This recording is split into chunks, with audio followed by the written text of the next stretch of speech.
Make your cards bigger. There we go. Oh, there we go. I love the name of this show, As Above, So Below. I love it as well. And yeah, look at people are commenting. Super excited to see you both together on the show. Can't wait.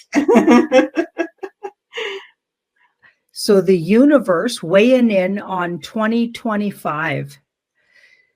And even like, let's even say going into, so February, March, April, like that. That was kind of my intention on this big overview.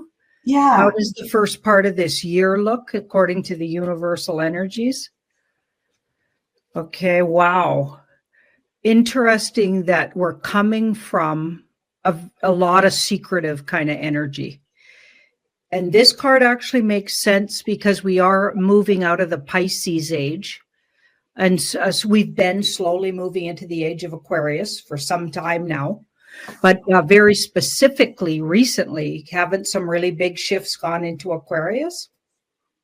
Mm-hmm. Yeah, they have, right? Yep. Pluto, which was the one that I believe was in Pisces for a really long time, like close to 20 years. Yep. It's going to be going into Aquarius for close to 20 years. And so and you know, the general feeling I got from Meg is that is just going to feel so much more expansive and lighter. Like the Pisces energy we had a lot of internal, you know, subconscious, subversive stuff that had to get dredged up. And now, you know, it's about rebuilding with the Aquarian energy. And then we're coming into the age of Aquarius as well. So it's, you know, sort of like a double Aquarian. And see that card there? We've got the 8 of Cups. So this person is moving away from energies, okay, or how they're feeling to really get in touch with their deep inner knowing. So it's like they're going to the mountain or taking time off to really find out. So there seems to be a cup missing. When you look closely at this card, there's a cup missing. There's a gap here. There's 8 cups, but one's missing. So it's almost like it should be in the 9 of Cups, which would be the wish card, which would be a fulfillment card. But this card's lacking 1 cup. So the person is searching internally for that. You know, how do they really feel about that and what's really going on there? And I feel like this card represents maybe this community right now. Because a lot of us have gone inward and really done a lot of soul searching, certainly in the last 5 years. And I would say for myself, that's been the case. Soul searching, and even on a social platform. Like, so I've been searching for answers because the truth eluded us all. Right? So many secrets were kept from us, so many lies and psyops leading up to where we're sitting now. Okay, we're searching for the truth of our situation, and that would make a lot of sense to this card. We want things to make sense. Right now, they really don't, a lot of things. When you look out there in the world, they're just not making, I mean, I'm sure that's not the case for everybody, but I'm certainly feeling that. How about yourself, Ashella? Oh, yes. There's, you know, it feels like I'm excited that so much is out being talked about. I'm excited that it's sort of literally like throwing the cards up in the air, right? Pardon the pun. It's like everything's out to be talked about, but it's really hard to discern what's true, what has value, what's going to lead us in a good direction. Like that's yet to be sort of discovered. The proof is not full. The die is not fully cast yet, right? Mm-hmm. And it's interesting. This card's an emotional card. So I feel like we need to get back in touch with intuitive and emotional feelings about things, because maybe all of that propaganda took us away from our feelings, told us we felt differently about things. Now we have to actually take responsibility for our knowings and our feelings and actually stand up and be counted in, wait, that doesn't make sense. Wait a minute, I don't feel, that doesn't feel right to me. There's a whole bunch of things I've really changed my mind about, and I'm not sure it was even my mind. I feel like I was inundated with other other versions of the truth. Okay. And now that I'm really taking more responsibility and really looking at things in a more honest way, I'm stepping away from things I used to believe to be true. And I feel like we're all doing that. And this card is working on things. So we're trying to compile what we know to be true.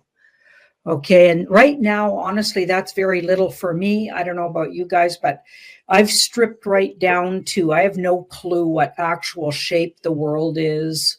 Like, is there an ice wall and then lands beyond that? Some of them are even called planets. All the planets might actually be lands beyond that. Possibly were the shape of a donut, I guess. Like energetically held together with energy. Like I don't know. Is it a round ball that spins and we're just flying through space, like hurling through space? I don't know. That one feels the least actually true to me. So it like we're working on putting back the puzzle pieces because it's all been dismantled because we found out that a lot of things were kept from us, held back from us, or blatantly lied about. We were lied to blatantly. But this card here says we've had huge breakthroughs lately. So we're in a breakthrough period. And I definitely feel that, like, since the very first of the year, I feel like, and even just before that, I'd say by November 5th, felt like a bit of a breakthrough. Just energetically, I feel like we're still experiencing a real breakthrough energy here, but things will get hard again. Okay, so this card says, well, it's not like, really enjoy this breakthrough moment and every day that you feel in a good place, because we still have some hardships to endure here. According to this card, things could get a little hard. And a lot of that will depend on how you approach what you call things getting hard. Okay, so if you're coming into a period of some hardship, I believe financially things are difficult. Like, I just came back from the grocery store here locally, and $400 bought about half of what even a year and a half ago it would have bought. It's unbelievable. You're like, what? You're kidding that's how much $400 buys. Like, it was unbelievable. Like, that was it wasn't even a big shop. And back in a couple of years ago, even, that would have been a really big shop, like a grocery cart full of stuff. This was like 2 bags full, little bags. Yeah, it was like, whoa. Okay. So, things aren't going to, magically clear up overnight. We're just at the breakthrough where we're finding out what's been done. We're finding out who the enemy is. We still have some ways to go to put the pieces back together, but at least we're on the road to the mend, according to this card reading. Anyway, let's say that. So there's still a lot of truths to be known here. A lot of the things are out in the open. You just need to look.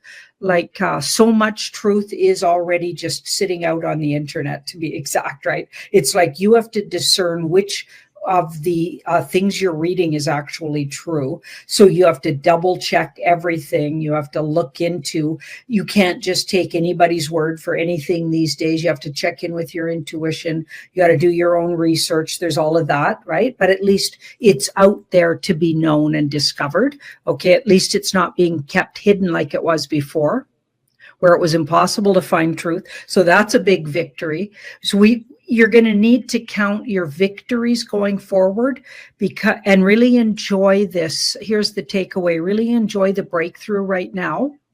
Okay. Because we're going to have intermittent difficulties, and that's likely, putting the pieces back together.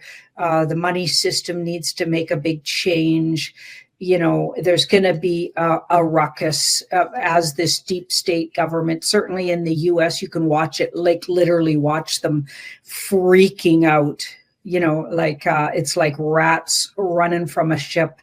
I've never seen anything like it, like what's going on in the news around the US, that big theater.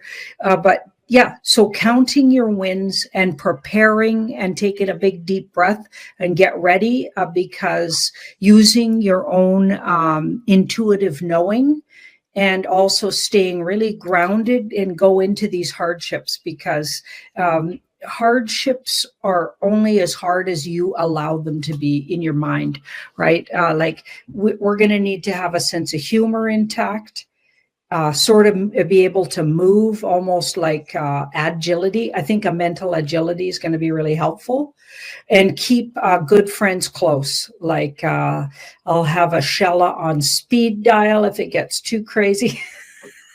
Ashley, I got Ashley on speed dial. I got Jean-Claude on speed dial, where you can just get a hold of them when it's getting a little too wacky and you need, like, I had a weekend with Ashella and her daughter, and it literally set me straight for weeks afterwards. I was refreshed, renewed. You got to get together with people like-minded every once in a while, actually physically even visiting. That was really nice. So you're going to need going forward to get some things in place, because it's going to get a little harder. So it's all about being prepared for that. Yeah. Oh my gosh, so many good points, Janine. And I'm just reflecting on a couple of things that you brought up. One being, that interesting about the groceries and how much the groceries cost. And we just had this conversation yesterday and today, where fascinating, and I'm so grateful in a way, not that the groceries are expensive, but I'm grateful that these changes, the tariffs and all this kind of stuff here in Canada, oh my gosh, it's like people are suddenly just waking up to what am I even buying at the grocery store? Like when I go to the big box store, what's 80% of what I put in my cart is from somewhere else. It's not local, it's not Canadian.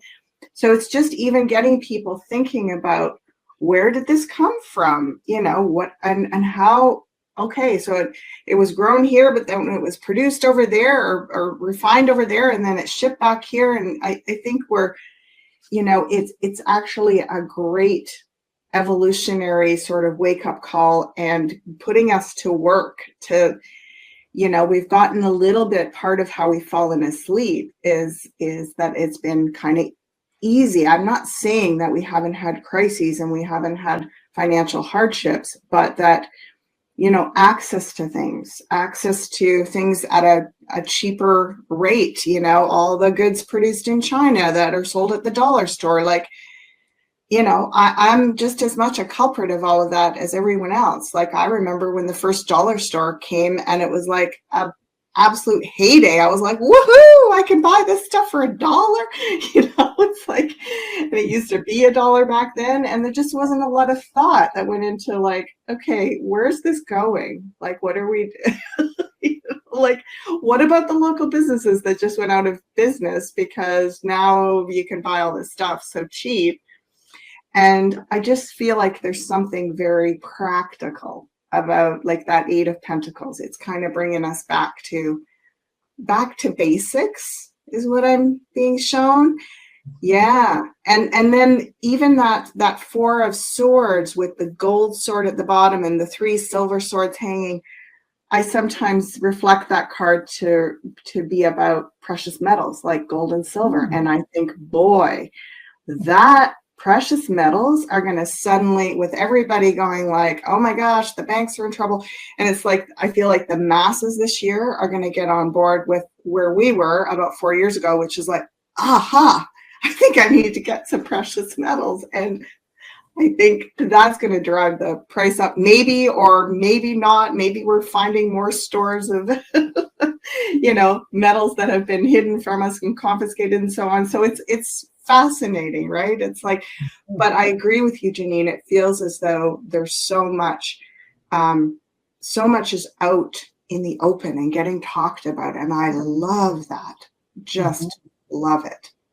Really, really love it. I want to ask you, if you would, to pull some cards, because you were saying, it's good right now. We got a breather, but how long is that for? Is that going to take us through this year, that breather? Are we looking at like, just a bit of a timeline? I'm curious about it because I've had a couple of polls on this topic, and we'll see if what you're getting was matching sort of what I was getting. Speaking of precious metals, so when I look at you, your background and the top you're wearing and your jewelry, I see silver and gold in your hair. So that's really exciting, silver and gold. And then I've got this little gold strap on here, right? Just strapping along here, strapping, I guess it's called, or whatever. Yeah. On my outfit. Yeah, it's really interesting. We're showing off the silver and golds there. And it's a year for that. I think it's the really big waves are coming that we've been talking about with precious metals. Yeah. I've been feeling that too. So how long is the breather? And I'm really encouraged by, Nine of Wands. Yeah, there's going to be more hard work, but it's not the worst card we could have down there, right? Yeah, that's right. And, I look forward to hard work if it means we're changing our whole world from a demonic enslavement to freedom and sovereignty. Okay. I'll take the hard work.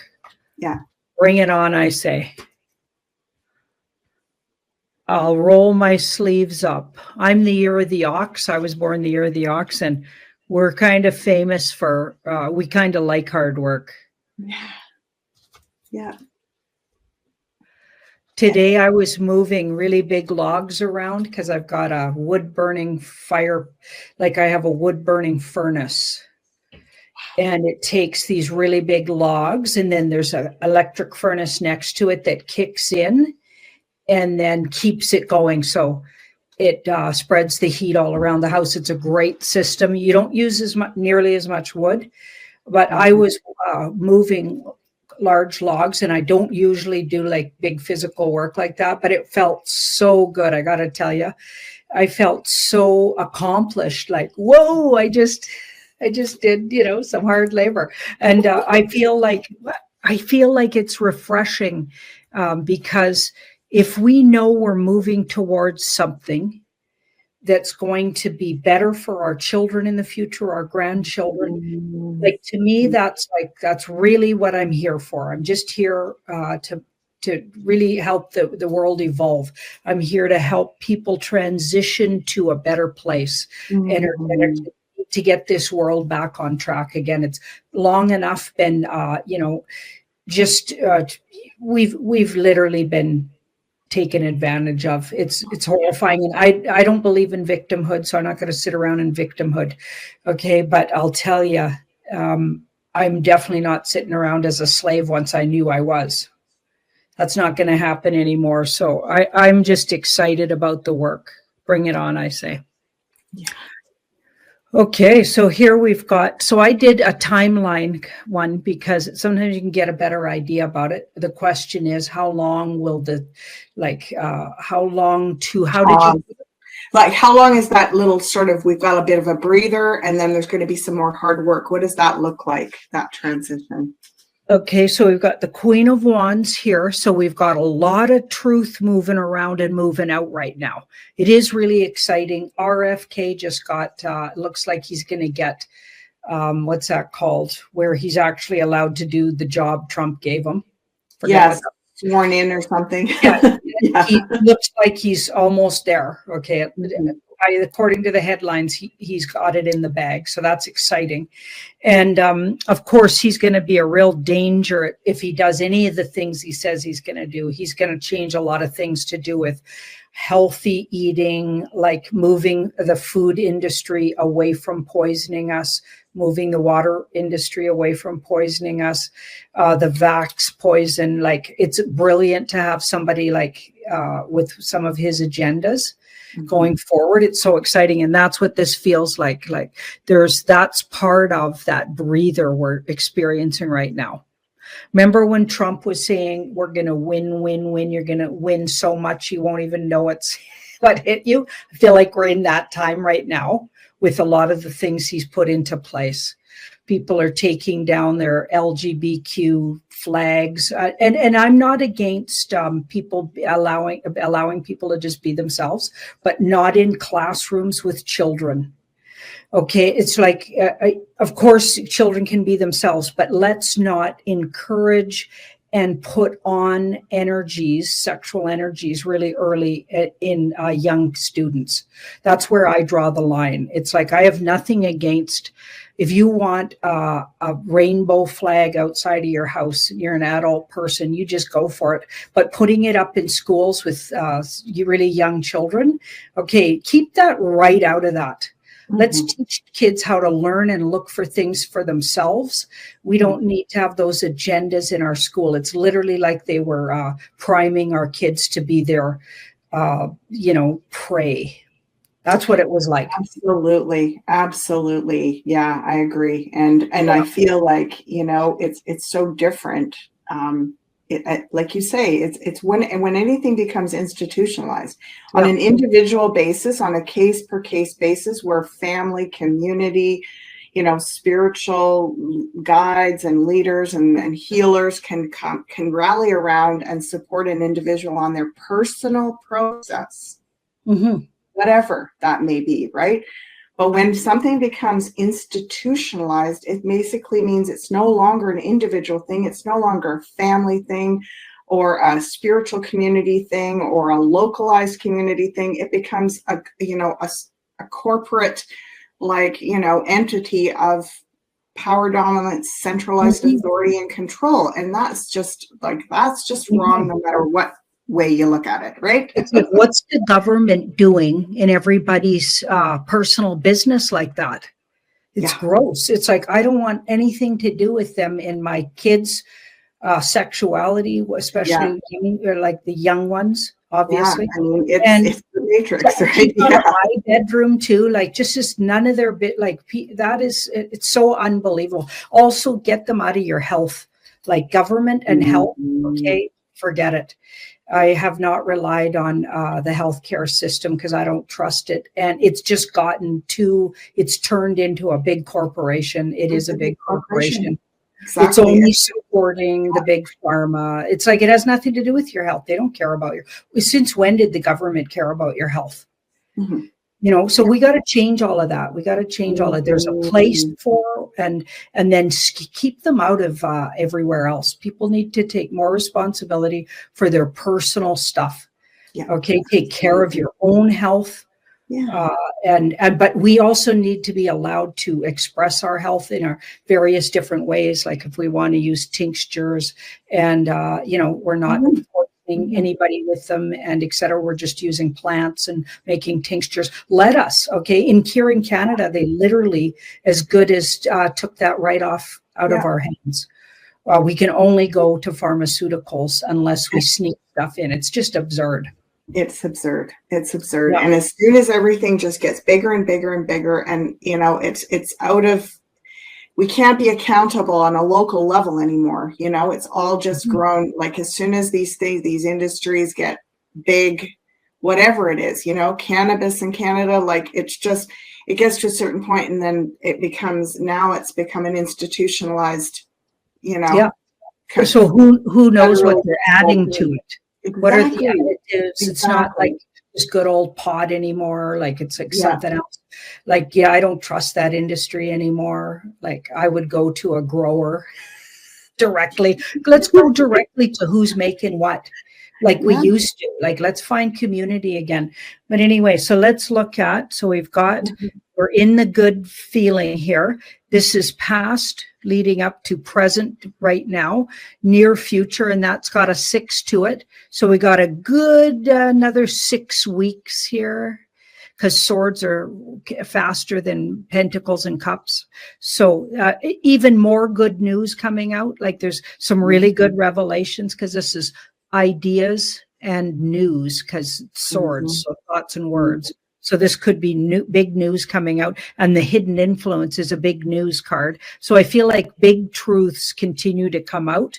So we're going to have more big breakthroughs, and then comes so something I would say give us about by the 3rd month. So sometime in March, I feel like some hardship starts to set in, and we lose something, or we're going to have to go through the pains of losing something that's been disappointing. And we also find out more about loss. There could be really because the hidden influences information, we could really find out en masse. So that's everybody, not just this community, how many people we've actually lost to the pandemic and all the shenanigans with the vax or the fake vax and whatever. Okay, so there's that. And then, of course, we've got the 6 of Cups here, also things that have been really disappointing or are going to really disappoint people. So some kind of big news about things that are shocking and disappointing, heartbreaking even. So that sounds like maybe things that have been going on with children, human trafficking, body part trafficking, like all of that kind of stuff. Just big news about things that are going to be, it's going to be hard for people to digest. That feels like that'll put a little dent in where it feels like a celebration here. Then we hit a wall, I'd say, by the end of February into March, and things can get a little stressful. This felt like now the financial system's really taken a dive, and we might even be experiencing short-lived, mind you, like I don't think it'll be a long time, but maybe locked out of banks and situations around the banking structure, because that all needs a revamp. So before it can get revamped, it needs to get blown up. So the biggest indicator of when it shifts from feels great to, okay, now the hard stuff, it has to do with information, hidden information coming out.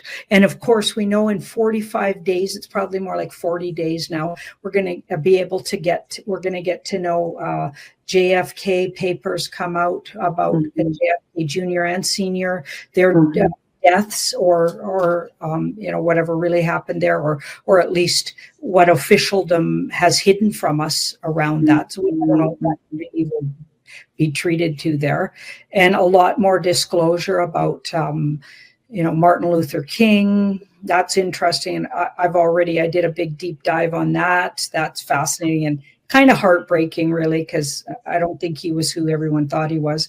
I think he might have been a CIA plant. So it's just a crazy stuff going on. They just plucked them and placed them like they did Obama and like they did so many others to use them for some kind of agenda to move the social structure over somewhere. That's what they do with these these people they place. Okay, I feel like that guy, who's that guy they call Mandela? I feel like I did a deep dive on Mandela. Same thing. The guy wasn't real. In fact, it turns out he was quite a bad baddie, frankly. He wasn't in jail all those years. They put somebody else in jail and pretended it was him, and he was living the life of Riley. Apparently he was a total fake, you guys. So it's like, are you kidding? Like, these are the kind of things they're going to really hurt people when they find out. And the more these big papers, everybody's so excited about all this info coming out, could be really shocking. So I feel like information is actually going to lead us into the time that's hard. But the hard part might even be trying to help our friends and loved ones and relatives through when the hard stuff comes out, and try and explain it to them. Yes, I agree. Interesting, because you were just saying 6 weeks from now, which basically takes us to into like the middle to the end of March. And you were going, it's going to keep going for about 6 weeks. And then that's the timeline I was getting to, like maybe the 3rd week of March, that it was going to start to turn somehow. And then April, and between sort of the end of March, and look at that with the 3 and then the 5, almost like the end of March, and then May really hits a crescendo where so April and May hits a crescendo by the middle to the end of May, where really people are it's going through it.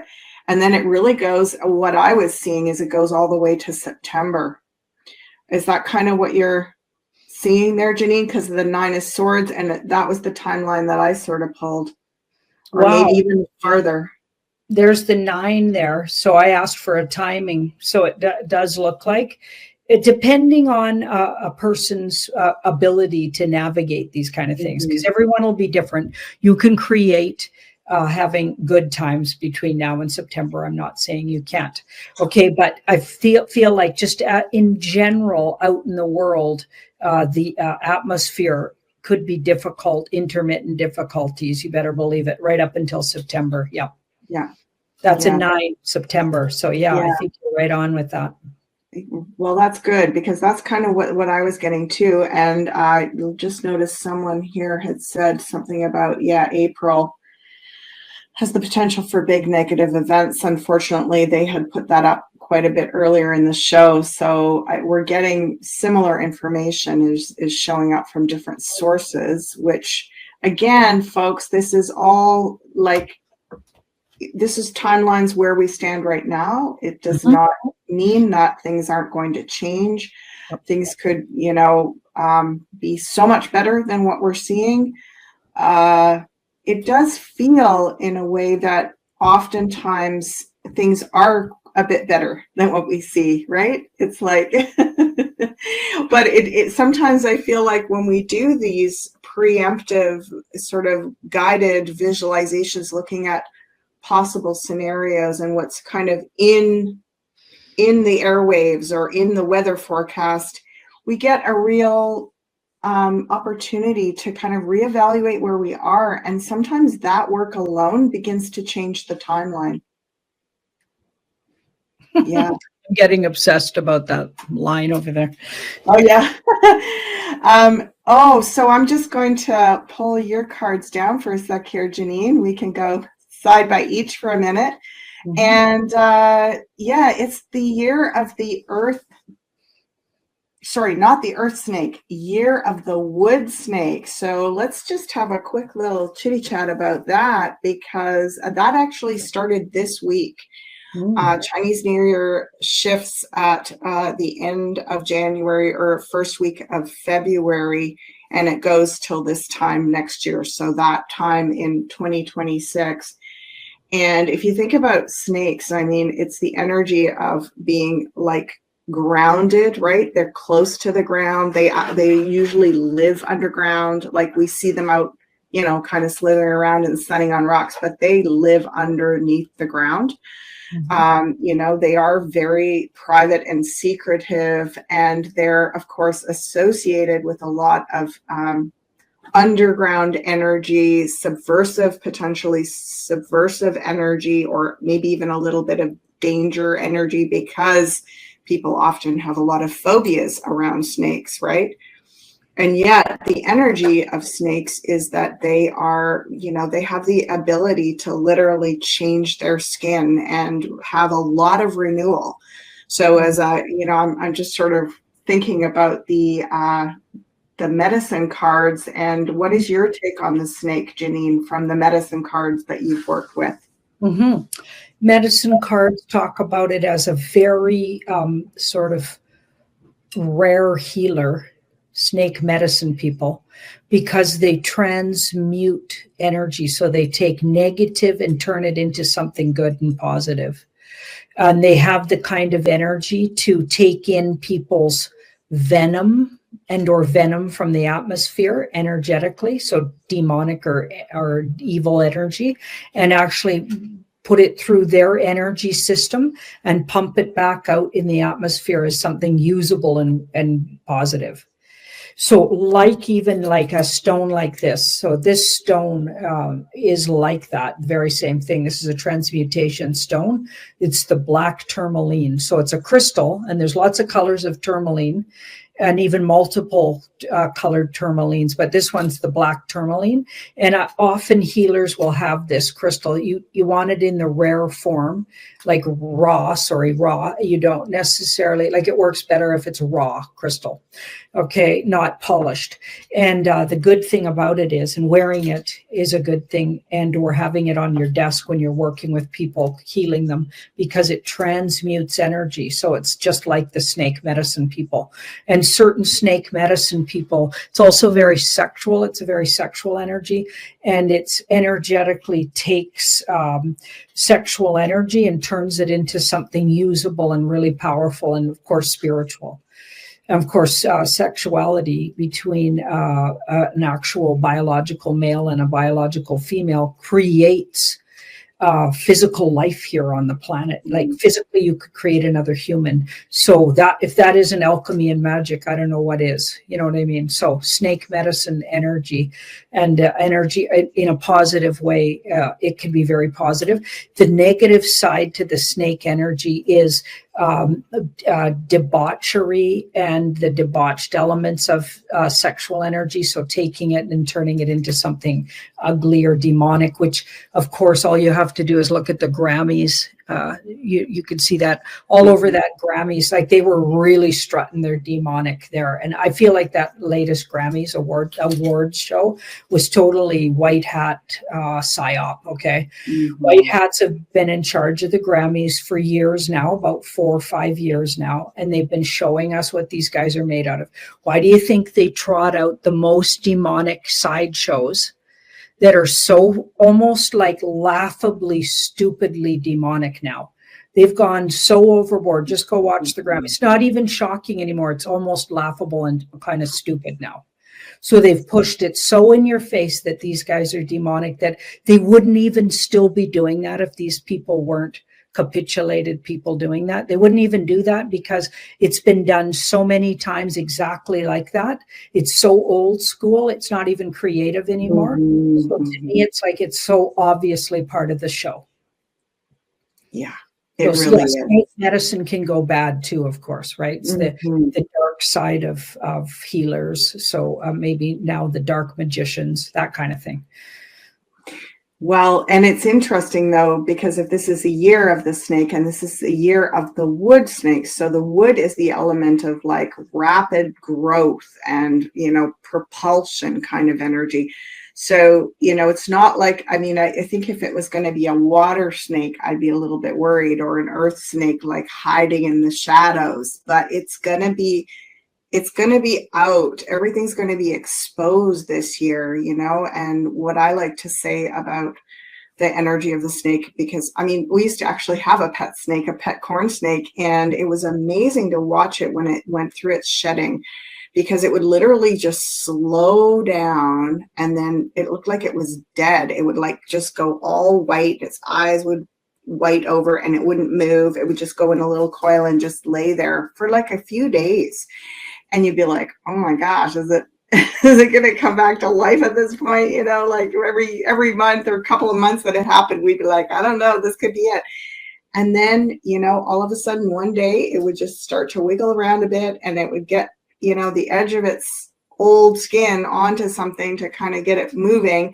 And then it would do this spiraling kind of wiggling out of its old skin. And the new skin under was not like really, soft and delicate and vulnerable. It was so bright and strong and beautiful. It's like, so when we get out of this snake year, like when we transform and transmute all that poison and toxin through this year, we're going to emerge more beautiful and empowered and bright than we've ever been. That's what I'm excited about, right? What comes next? Totally. I'm just loving some of the comments here. Yeah, appreciate you gals big time. So let's just tune in for a brief moment. We're at our halftime and let's have a look at, well, there we go. There's my offerings. Janine, can you tell us a little bit about, do you know anything about the Ascension Organites Valentine's Day silver jewelry sale here? Yep. So part of that jewelry sale includes the Haida inspired collection. A friend of mine, Tammy, she did all the work for that. Amazing, all hand pounded out. Like they're showing there the copper. Those are copper rings. I love copper jewelry. She does do we asked her to do quite a bit of copper. Like, so there's lots of earrings made out of copper and even some necklaces. And the reason I like copper is because it is actually very protective. There's a lot of properties. Copper is really protective and also like clears energy, like so clearing negative energy. So we're just talking about snake medicine, copper energy could go along with that. But she also does a lot of sterling silver. Most of her work is sterling. Yeah, and it looks like the silver is what's on sale right now. So that's really exciting. Yeah. And then, yeah, go ahead. Right. There's also like Carla got a friend of hers to do some, what is that stone that everybody likes and they're wearing? Shungite. Yeah. So see how she's holding a black necklace there. So that's a friend of hers, did all the silver casings and put chains on the shungite. So they took raw shungite and really good quality and actually created some jewelry. So there's just so much beautiful shungite here on the site as well. So if you haven't already checked this out, jump on over there and access the Valentine's Day silver jewelry sale. Automatically applied at the checkout, valid until February 15th. So that is really exciting. And then, Janine, tell us about this. Save 10% with code Janine10. Tickets on sale now, beyond mystic.net conference. So I think Jean-Claude saved a certain amount of tickets. So people right at the end here we're very close to when this conference is, right? It's very exciting. Okay. Yeah. I think it starts on the 14th of March. Yes. Anyway, and we're going to need it then, remember, because that's about the time we get hit with more negative energy. So we should all be together in Ottawa. I think it's fantastic. I really get such a good feeling about it. Yeah. And there's a 10% off on getting in on your ticket now. So it's a good idea if you're a late comer to this. You can get in on this still. He saved some of the tickets on the side for this. Awesome. Thank you for that. Okay, is it my turn? Yeah, it's your turn. I'm going to quickly pull on what do we need to know. Let's have some messages from, I'm going to make this larger. Hold on a second. Yeah, let's have some messages from Earth, from our beautiful Earth home, Earth Mother. And woo-wee. I'm just going to do a little, I'll do a little focused answer spread and see what kind of messages come through for this year.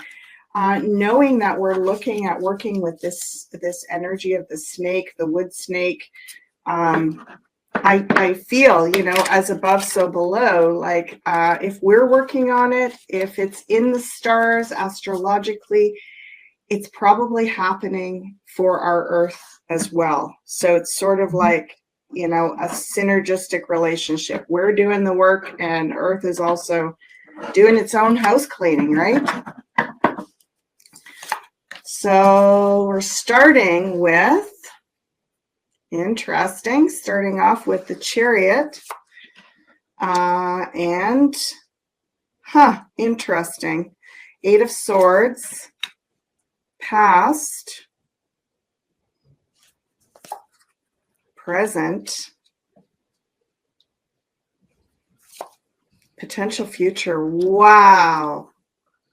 Look at this. I'm just fascinated by this transition or juxtaposition of the past being the Hierophant, which to me is almost like, if we see the Hierophant and the High Priestess, I can't help but compare. We're looking at almost like more like organized religion, institutionalized culture, medicine, what we were talking about earlier, the state being involved in our education and in our healthcare and in our lifestyle choices and all that kind of stuff. And then, we're going from that institutionalized focus to the natural, internal, intuitive medicine, taking things back, claiming back all of our power to heal, to educate ourselves, to direct our lives and our choices and our lifestyle and the way we organize ourselves as a culture. And, even this, I often see this Hierophant as being more of a masculine energy. and that high priestess is being more of a feminine energy. They're both very spiritual. They're often, or they can be, and they are both about guiding humanity. But as I said before, that Hierophant is guiding us through, kind of a dominant, institutionalized fashion. And the priestess, it's very much each person with their own relationship to nature, to spirituality, to their health, to their choices, their lifestyle, their beliefs, their values, and so on. So, we're going through a lot of changes here. There's a lot of reclaiming our actual, I heard indigenous or our natural origins. We hear the word indigenous a lot, and it means of the earth, in dig. But we all originally were natural earth-centered beings, and we got, pulled off course into this institutionalized framework of reality, and we're getting back in touch with our inner guidance. So this is Earth's medicine right now. It feels like, it's probably not going to be pretty. I'm just looking at seeing that little snake even climbing out of the cup there. It's like, it could be a little bit intense, and there's a lot to transmute. This card could be that emotionally and energetically, it could feel that feeling they're saying, kind of like when, you got to get sick and you just feel a bit nauseous and like overwhelmed, right? But it's important that we don't, it's sort of like I'm feeling that Earth is saying, we got to go through this. We got to like, in a way, take the medicine. It could be a bit bitter and we could feel a bit nauseous, but we got to get through this. It's a bit of a journey. And let's just see what's on the other side of that. Okay, Knight of Pentacles. Go slow. Take it slow and steady. Stay close to the ground. Connect with nature. Be outside. And, like that Eight of Pentacles that you pulled, Janine, like do something practical. If you feel like you're uncertain what to do, just, grow some food, make some good food, make something beautiful, sew something, build something, right? Do something with your hands, as Janine was saying. Oh, look at that. Another 8. And you had a couple of 8s in your reading too. Yep. And this exact same card was in yours. So it could be that we would take solace in nature this year. It's almost like Mother Nature is saying, come visit me, and I'll help you get through this yucky stuff. I'll help you get through transmute this poison. Because there's no way around it, in a way, is what I'm getting. We just got to kind of get through it, more or less. That's what I'm being shown. What are you seeing here, Janine? Well, I kind of see that Chariot as maybe this community. And then the 8 of Swords is all of the people that refuse to see. So things are so out there right now that if you're not seeing what's going on, I feel like you're not paying attention on purpose. And that 8 of Swords can be like that. That person could easily shake off the ties that bind them. But see, the swords are thoughts and words. So the person is stuck in their thought and word, like things they're hearing. Mainstream media, maybe they're paying too much attention to how things used to be, and they just can't get used to the idea that nothing's the same since 2019. It's completely a different landscape. Everything's been exposed. All of the lies, all of the frauds that have been done to humanity, the fact that we've been enslaved with debt, all of that.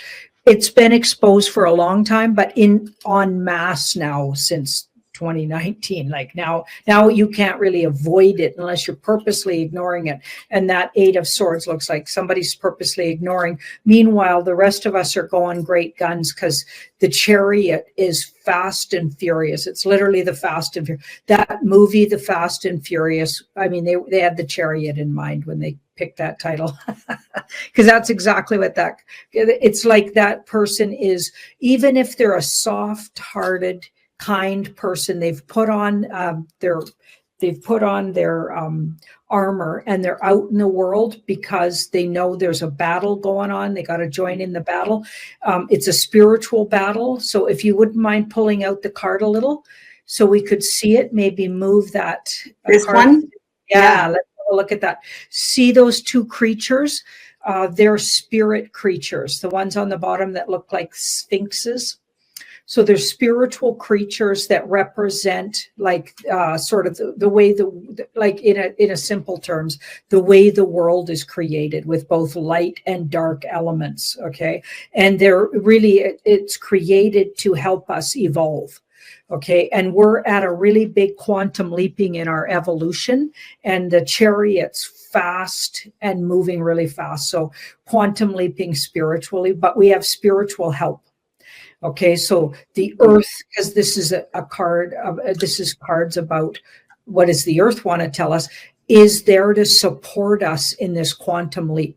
We're taking a quantum leap, but we need to trust that we're part of what we call earth. It's part of us. We're part of it. We're created from the same material. Some people say we're stardust. No, I think we're created from the same everything. Maybe the whole earth is stardust then. Okay. Because when I feel connected, I'm literally part of everything in the earth. All the elements that make up what we call earth, water, wind, fire, mud, everything. We're made up of that. Okay, so I feel like we're actually supported in this quantum leaping we're taking. And the thing we need to really, try to avoid is staying stuck in old ideas, like that Eight of Swords. The Eight of Swords is stuck in ideas, and they're going to be left behind, or they're going to, they're behind because they won't see or hear. So they're like, no.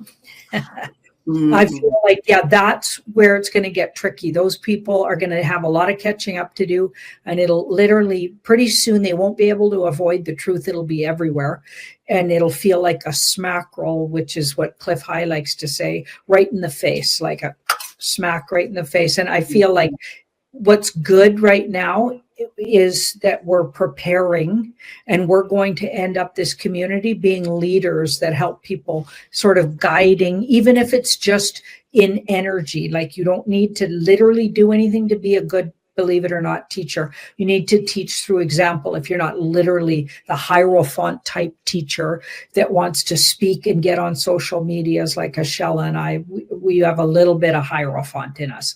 That's a Hierophant energy where you want to actually get out in front, and you're okay to be in public settings. Some people are not. I understand that, but you have just as much to show through example.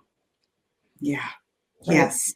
Well, and interesting, Janine, what you're saying about, that we're going at a rapid pace, and we've been evolving at a rapid pace, and we do have our armor on, like the chariot. And interesting, we've also got this Knight of Pentacles, which is telling us, slow down, slow and steady. And I feel like that's the juxtaposition of the wood snake too, because the snake energy, it is that very grounded, slow, like, close to the earth. And the wood energy is a lot of, like, kind of yang growth and productivity and so on. So we're being both. We're being called to do both this year, I think. Stay on track with that chariot, keep the armor on, and keep on this fierce, battle call. And we are being supported, right? I mean, the priestess is also about our dreams. So it feels like the earth and the earth elemental beings are going to come to us through our dreams to help us transmute the poison, to help us, stay on track and stay grounded, but don't, kind of stay grounded, but don't slow down too much, right? We're still going to be going at a pretty fast pace. Mm-hmm. And I just think it's so interesting that we both got this Eight of Cups. I do hear that people are often talking about, I'm so discouraged and it's taken so long, and I didn't sign up for this, and this is so, just, I'm so uncomfortable with the way things are. But I'm hearing that, for the real big change to happen, we do need to go through this transmutation experience. And it's, in a way, it's our longing for something better. If we just want a little bit of better, it's probably just going to be a little bit of sacrifice or going through the hardship. But if we want a really big better, which I think most of us do, we're kind of at that point. We've gone in this far. Why stop now? Like, we're going to go for the whole thing, right? And if we want that, that's the wish fulfilled. It's like, okay, we could settle for whatever this is. Like, there's still missing pieces, but we're now so deep into the battle that we want to go all the way. And that means that, there's still some persevering to do here, but it's going to be so worth it, because the end result is beyond, I think, what we can even imagine. I'm going to pull another card about that. Oh, look at that. 3 of Pentacles.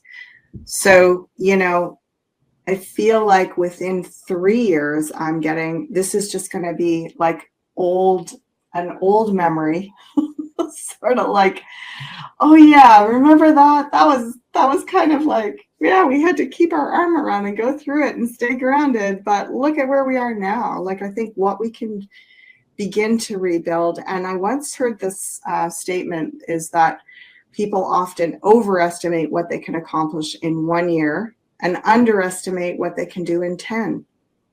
And so I think when we look back at this time, even at this whole period of, since 2020, yes, it's going to be the biggest events of our lives, but it also is like, it takes a huge event and maybe even, 7 to 10 years or something in total for a really, really big change to happen that's going to stay, right? If it's just like a little change, it's going to happen fast and then it'll probably just dissipate. But we're doing a big overhaul here. We're doing the full deep house cleaning.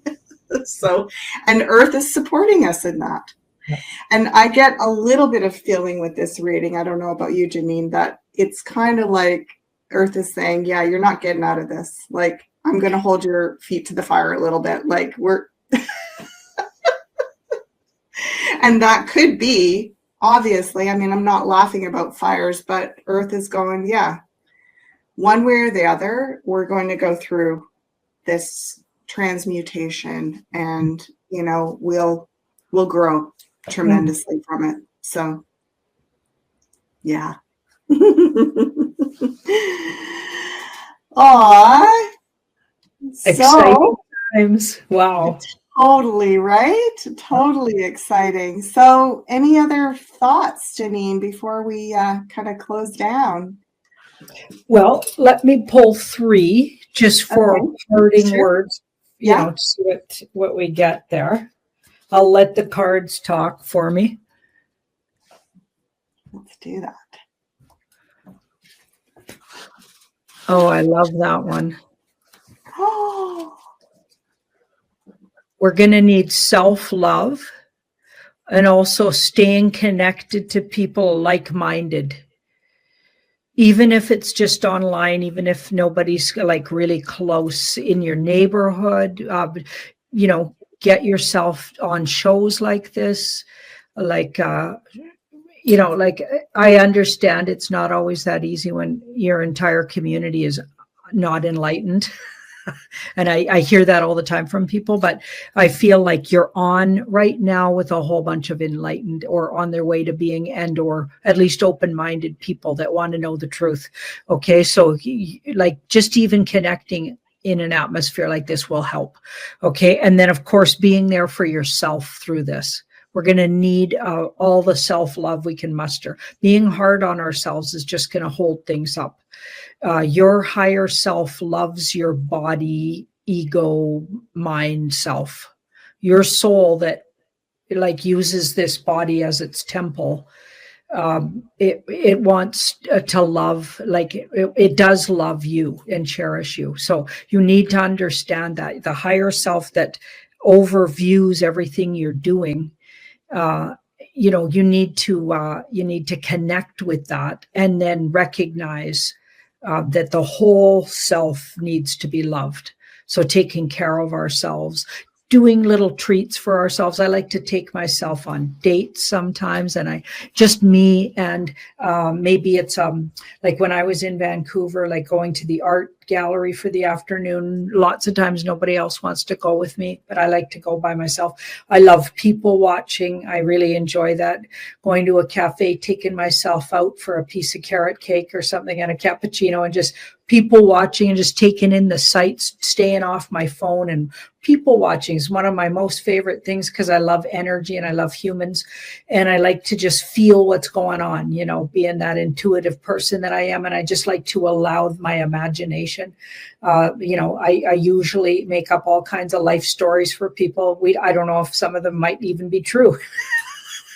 Who knows? But it's very entertaining, right? So like everybody's different about how they self-love and treat themselves, right? So whatever way you can do that for everybody, it's going to be different, but find ways to be friends with yourself. Treat yourself as well as you treat somebody you really love. Think about that. Life gets a lot easier, and you can manifest a lot better when you're really being kind to yourself. Okay, so the universe says we're going to need this to get through these times.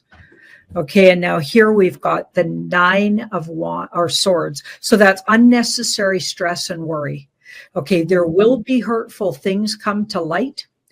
We are going to hear hurtful things that people have done that or the elites have done. Hollywood elites have done all of the horrific things that have been done to humanity. Maybe even we might even this year discover what off-planet or other dimensional beings. I'm not sure. Is it off-planet? Are they other dimensional? So I'll say both. I don't know, right? Or under the ground entities that even our governments have signed over X amount of humans to be experimented on. Horrendous things done to them, made into adrenochrome, all kinds of disgusting things. We're going to hear this is the year. Being the snake, the wood snake, it makes sense. It's all going to come out. Like, yes, we've been looking at it, but the whole world will know, I think, by the end of 2025. Okay, so I feel like things will get fearful. This card is about unnecessary stress and fear. So the self-love, go back to self-love when this starts happening. Okay, so find ways to be kind to yourself, and also see the big picture. When you're in a moment like this, or you've just heard some really not things that really hurt your heart. Okay, look at go back to the really big picture, which is we're evolving and moving forward. And this is one of your lifetimes that you're experiencing this. You agreed to come here. You're going to have to go really big on a really big overview when it gets really ugly like this. Get a really big overview. And remember, the big overview is we're evolving, and we're going to make this a better place for our future selves, even lives, and our children, grandchildren, like all of those energies that are, part of us going forward. It's going to be better for everybody. So, stay with the big picture when it gets tough. Mm-hmm. Mm-hmm. And, we've been through it before, right? Haven't we all been through this before? Like, even, I get the sense that we've been through this before on other lifetimes, and maybe in other planetary dimensions or whatever. Like, it seems as though I often get the feeling, and I see in readings where people are meeting up with their soul tribe, even if it's just like we're meeting up online like this. There is an energy. We are coalescing something here, and there's a familiar feeling to it. It's like, how is it that we almost come into almost like a kind of a lockstep where we know, every like, share, and subscribe counts. You and I wouldn't be here if it wasn't for all of you amazing people in the chats.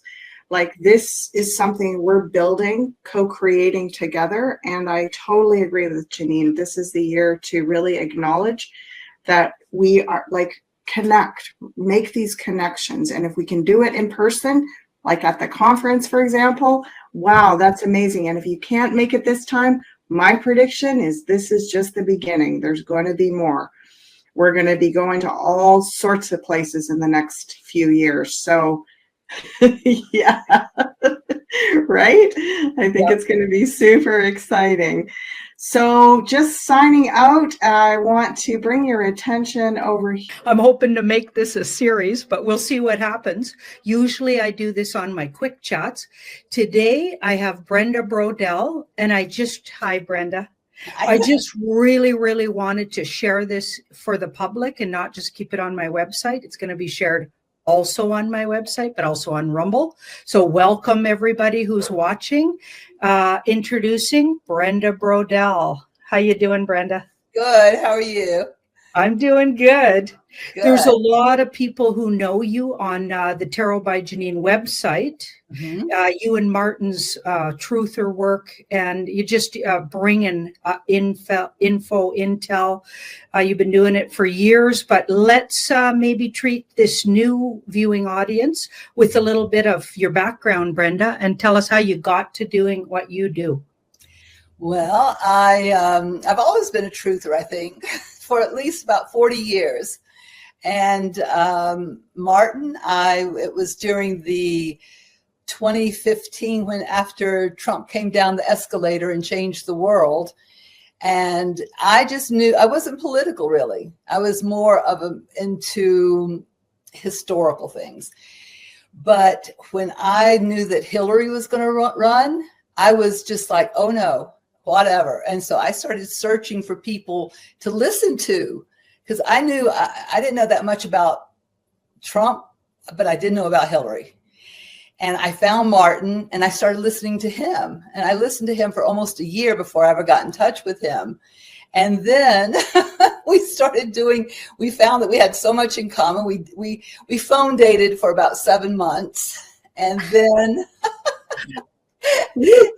we met, and that was just it. And we've been working together ever since. I do his research, and on Sundays we do a show together, and it's just kind of like everything just happened. But we hold each other up. Let's just put it that way. This has been a bumpy, it's been a bumpy past 6 years. So. Mm-hmm. For all of us, we're all tired and we're all ready for it to be over. Yeah. So. Oh, you bet.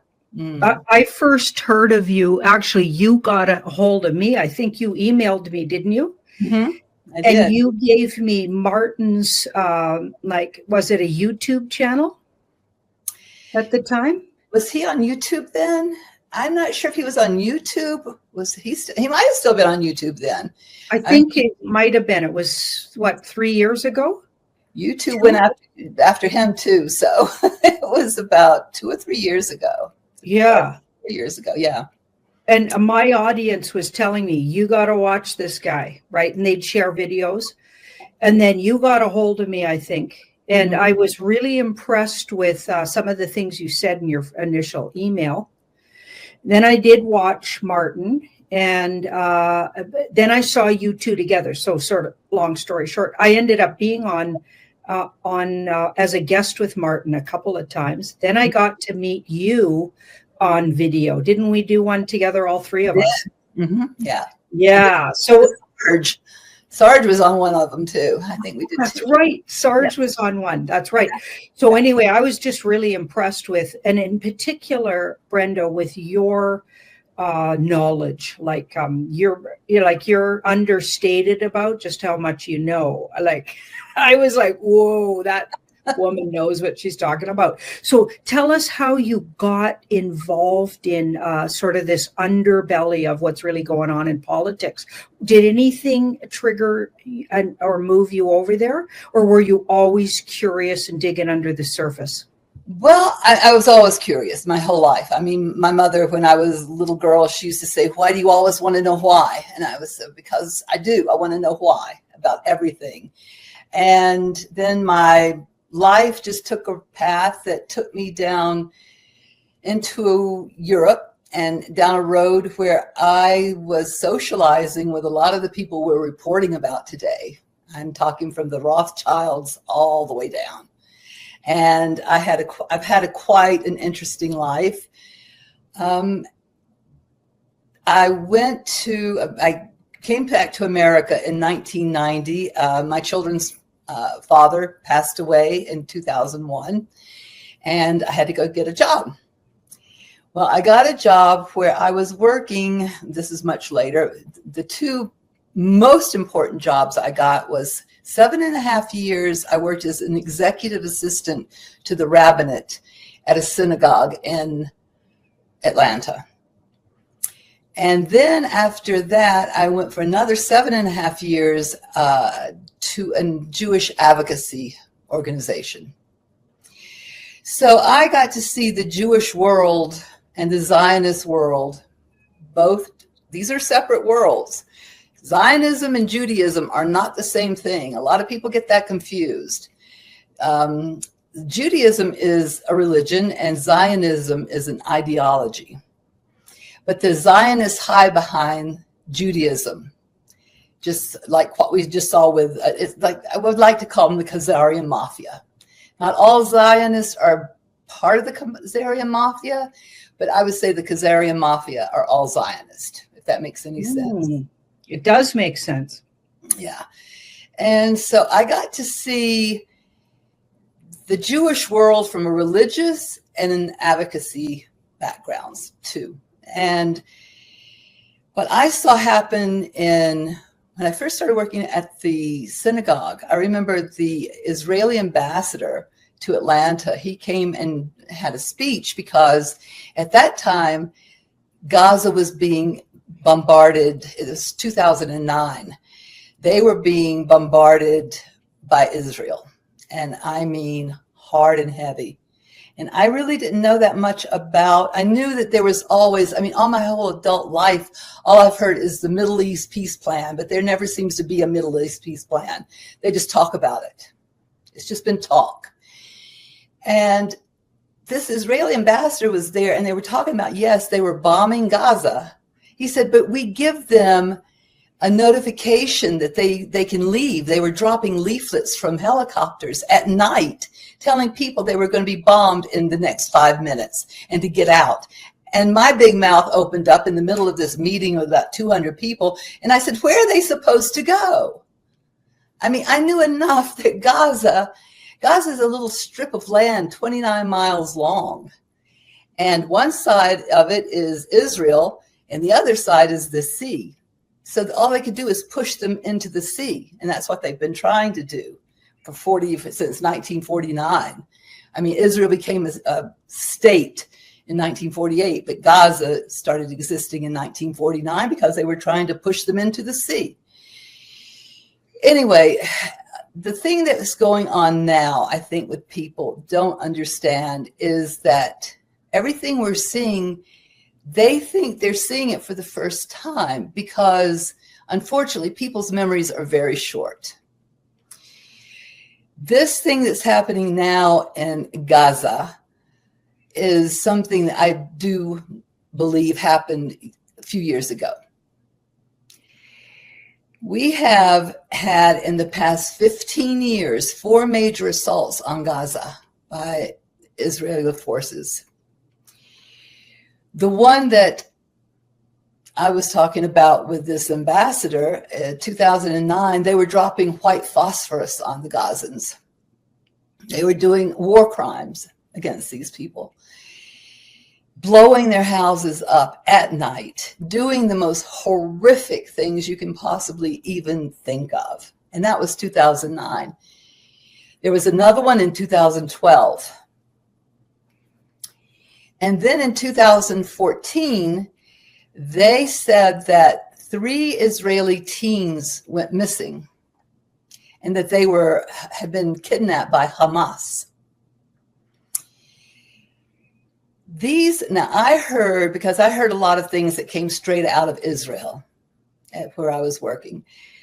There were phone calls where they were saying that these were the kidnappers that had these young boys and they could hear them speaking in Arabic. Well, the only problem was that they were speaking Arabic with an Israeli accent.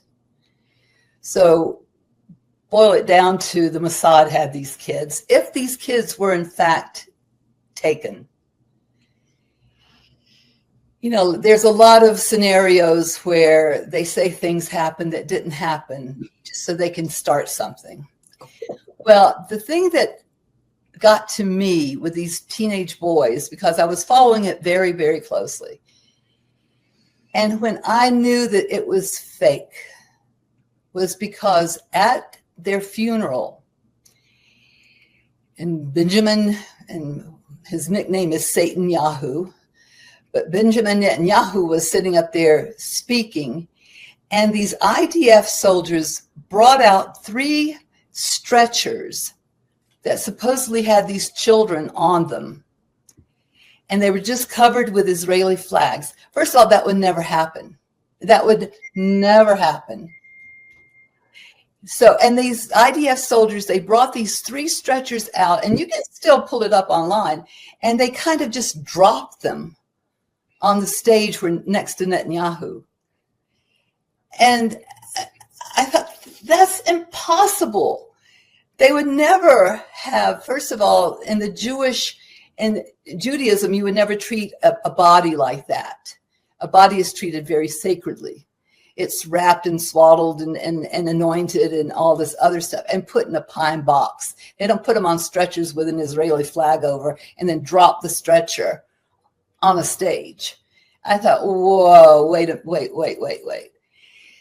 After that, it started escalating.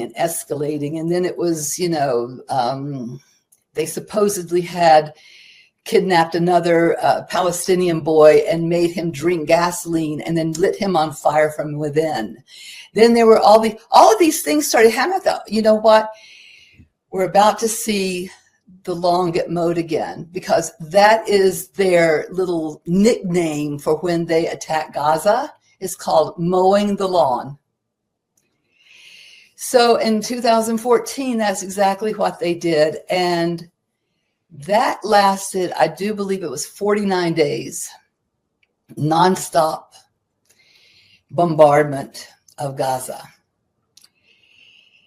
I will say that changed my life, because I saw things happening to these people that I never thought that another human being could do to a person or a group of people. It was slaughter on a level. And I do remember at that time they said Twitter is the Palestinians' new best friend, because it was the first time that they were able to actually take photographs and get them out of Gaza. And the things that I was seeing, it was life-changing, and it did. It changed my whole attitude, my whole opinion, and everything else about the Israelis. And even though I've got Israeli friends, but what they were willing to do to these people. And yeah, it was horrific. I will say that. And that one was called, let's see, that was called Operation, and all of these things had an operation. This was called Operation Brother's Keeper. So after they bombarded and blew Gaza completely, I don't even know how anybody could live there after 14. Right after that, when they finally finished, they said, oh, by the way, we've discovered that Hamas wasn't responsible for this kidnapping after all. After, I don't even know, I think it was somewhere around 70,000 Gazans were killed in that. Children, old people, men, women, it didn't matter. It was just leveled. So after that, I totally went to pro-Palestinian mode. And I went to some Palestinian fundraisers in Atlanta, even though I was working for the Zionist. I was going to these and getting information from them, like what's going on over there. And there was an American doctor that had been over there treating people, and he was telling them, he said, I have never witnessed anything so horrific as what I just witnessed in Gaza. Wow. Yeah. So can I just bust in here for a sec? So while this was going on, you knew some Israeli people, sounds like, because you were working around them. Yes. What were they saying about this? Were they buying that Hamas had done this, or did they actually see through the trickery of their government? Oh, I'm sure they saw through it, but they were totally 100% pro kill every Palestinian you can find. And I remember seeing from Israel, these Israelis were pulling sofas and recliners and chairs up on top of a hill, and they were sitting there and watching these bombs hitting Gaza, and yeah, I mean, you know, really cheering it on like it was a sport game. And no, they told they want that whole patch of land. If you look at the Israeli flag, and this is pretty well known, but if you look at the Israeli flag, the two blue lines, top and bottom, they stand for the Nile and Euphrates River. And everything in between those two blue lines and those two rivers is supposed to go to Israel, the Greater Israel Project, which is not going to happen. I mean, let's just put it that way. It's not. I think what happened in 2014, Israel never recovered from that because it showed the world something that the world wasn't ready to see. Some of us saw it, but not like this past one, this 2023, which for me and the people that I talked to, they think that was the beginning of this part of the movie that we're watching that we saw the other day with Trump and Netanyahu and Netanyahu 2.0 and all of that. Because if you think about it, this was, first of all, it happened on October 7th, 10/7. What is that? 17. It happened on 17, and then it happened in this spectacular, okay, drum roll for this part of the movie, because when you have Hamas coming in on hang gliders and things like, there's no way. I mean, there's no way anything gets over, under. I mean, a bug can't crawl under that wall without setting off the alarms. And I even saw videos with IDF soldiers going, wait a minute, that's not possible that they came over the wall like that. It's impossible. We watch that wall. We don't take our eyes off, and they're stationed, you know, every foot apart from each other, just watching the wall. So that for me was already like, oh, come on. This is impossible. What's going on? And I do believe that this whole Hamas, the hostages, the everything else, this has been part of the movie that has built up to what we saw this week or last week. Let's talk about that. So now you're talking about Trump having this person 2.0. So what did you call him again? Netanyahu. Netanyahu. So this person, who, by the way, I found out is, and I'm sure everybody already knew this, but Polish, and just changed his name, is not up in Brooklyn. He was brought up in Brooklyn. Crazy. So obviously some kind of a plant, you know, like they do this all over the world, planting people in governments.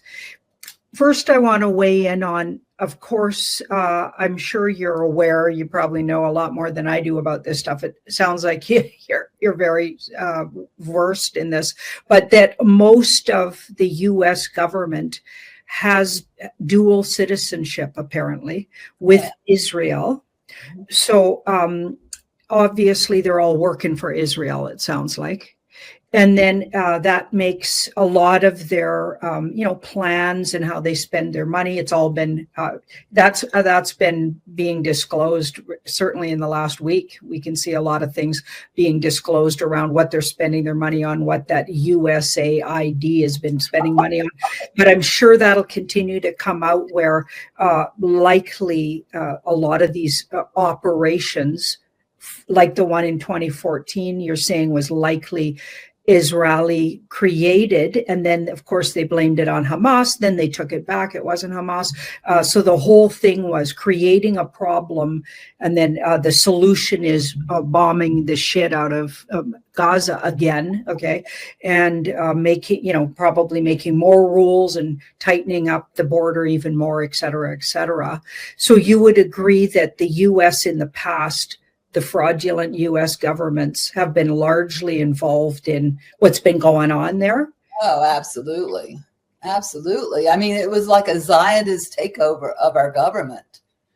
I mean, it's, dual passports. This is what I've never been able to understand, is how anybody could be in our government. And I don't care what the other country is that they have a passport to.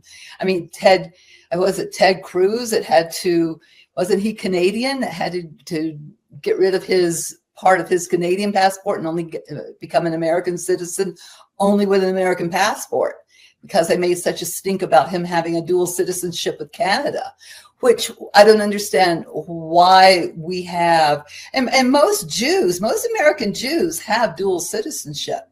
They can have that. They can get a passport to Israel. Mm-hmm. They were born there or not, it doesn't matter. They just have this kind of right of return, which is another thing they stole from the Palestinians, because I know Palestinians in Atlanta that I know two that are still have the keys to their grandparents' house that they wear around their necks, that they want to be able to, and that's called the right of return, that the Palestinians want the right to return to their home. And I don't blame them. Wow. Let's get into this trip that this Netanyahu 2.0, because I read on it. He was definitely not the real guy. I think that person's been rounded up. So just in case you're new, to things like this, I believe that. No, I'm not talking about you, Brenda, but I'm talking about people viewing. I believe and been getting for years and years that the White Hat Alliance is actually Trump's the head of that, and or the face of it, let's say. Yeah. And my way of saying it may or may not be this way, but this is how I say it, is they're using Trump brand and energy and his, kind of stature and the way he works to push forward a lot of change in the world. Okay, so him having Netanyahu at the White House early on in, his supposed, because I believe he's been in charge all along. Okay. Yeah. I don't think, the Biden regime was all fake. I called it the plan, or what did we call that? No, actually, I think Jean-Claude coined this one, the pretendency. Yeah, there you go. Right. Mm-hmm. So just to catch people up, what we've been saying here, but obviously a lot of people are trying to pin Zionism on Trump. And the fact that he'd have this fellow, so a lot of the very far left were putting out memes and really showing in a dark light what maybe Trump was up to here with this visit. What do you make of some of that? Let's hear your take on what was he really doing there with having this guy over? Well, first of all, I think Israel, we're, as Hugh has said, we're saving Israel for last. Well, that means that we're at the end. So we've got to deal with Israel now. I think everything else has been set up. And I think that only really Trump can handle Israel the way it needs to be handled. If you saw, I don't know if you saw Netanyahu with Pete Hegseth, always trying to be the victim. We have to know that Israel is safe from the Gaza. They're shooting bottle rockets at Israel from Gaza. I mean, come on. I mean, they shoot a couple of bottle rockets, and so you go get your bombers and come and knock down all the buildings. I think, first of all, Netanyahu, from what I understand, was taken care of quite a few years ago because of his involvement with 9/11. All of those people were. I can't believe for a second that Trump, yes, I do believe from the time he came down that escalator and changed the world, this has been a military operation up until the second we're sitting here talking. And Israel it's really the head of the snake.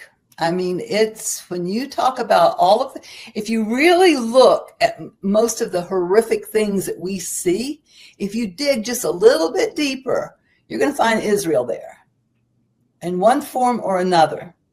Mm-hmm. Trump said the other day, and he really does feel this way, I think. He said, I have a different take on the Palestinians. It's because he cares for them. Now, when you see what Palestine or Gaza looks like now, I mean, it looks just like what he said, a demolition site. And I do believe that's been going on to do the rebuilding like he wants to do. I think we're going to see a lot of changes in the Middle East. I think we're going to see a lot of reorganizations. But I think that also this thing with Gaza, that wall's got to come down and they've got to be inclusive with everybody. Because even Trump said this could be a wonderful place for a lot of people, different people to come live. It doesn't have to be just Gazans. But the thing is, the Palestinian people need to have their homeland back. And as far as, Benjamin Fulford said the other day about Israel being renamed Judea. Now, Judea is already what they call the West Bank. That's Judea. The West Bank is something that is modern language. So it's already there. The part of Gaza is Samaria. So you have Judea, Samaria right there in this land we call Israel, which is really Palestine. So it's complicated as to how they're going to do this. That's why I think it's already been done. This isn't something Trump just came up with the other day, like, well, the U.S. is going to take over the Gaza and screw you, Netanyahu. That's exactly like what he said. I mean, I saw this one angle while he was talking. It just had the camera on Bibi. And he looked like, the actor that's playing him was doing a really good job of looking completely like, what are you talking about? Gobsmacked. Completely. It was wonderful. And then he tried to spin it. So if you listen to that Netanyahu fellow or the person playing him, he would reiterate what Trump was saying and try to spin it like Trump was trying to save Israel from Palestine because they were the big bullies in the playground. Okay, but when you look at the map, you know who the bully in the playground is. When you go over in any kind of visuals over the land, you can see who's the bully. And here's the thing with the Israel, like apparently Israel was created by the Khazarian mafia, the deep state, the dark cult, all of those names. By the head, that is the head of the snake. And you hear, there's a famous clip where the Rothschild, what's that fellow, the egg-headed one? I think they all have egg-headed shaped heads. I really do think they're like part something, like some kind of off-world or demonics. But anyway, and I feel like they're just doing the bidding of those demonics. They left those 13 bloodline or 14 bloodline families in charge. And they created, so by his own words, he says, we created Israel, and then lied to all the Jewish people that they enticed over there, and propaganda that that's their land, and they have to come back to the homeland and all of that, when in fact, none of that was the truth. And they just, they created so many things to cover their ass and hide behind regular Jewish people, like you said, they created themselves to hide because they're actually Satanists. And that's why that guy's called Satan Yahoo. I mean, they're Satanists. Yes. And they've been hiding in history for many, many, many, many years. There's stories about them being, it was demanded, I believe it was by the Russians at some point in history, I forget when exactly, but that they needed to choose a religion, a world religion, because they couldn't be the Satanists they were. And of course, they chose Judaism, but only on a surface level, and then hid themselves in there and never stopped all the things they were doing. Right. No, exactly. And then that's exactly what happened.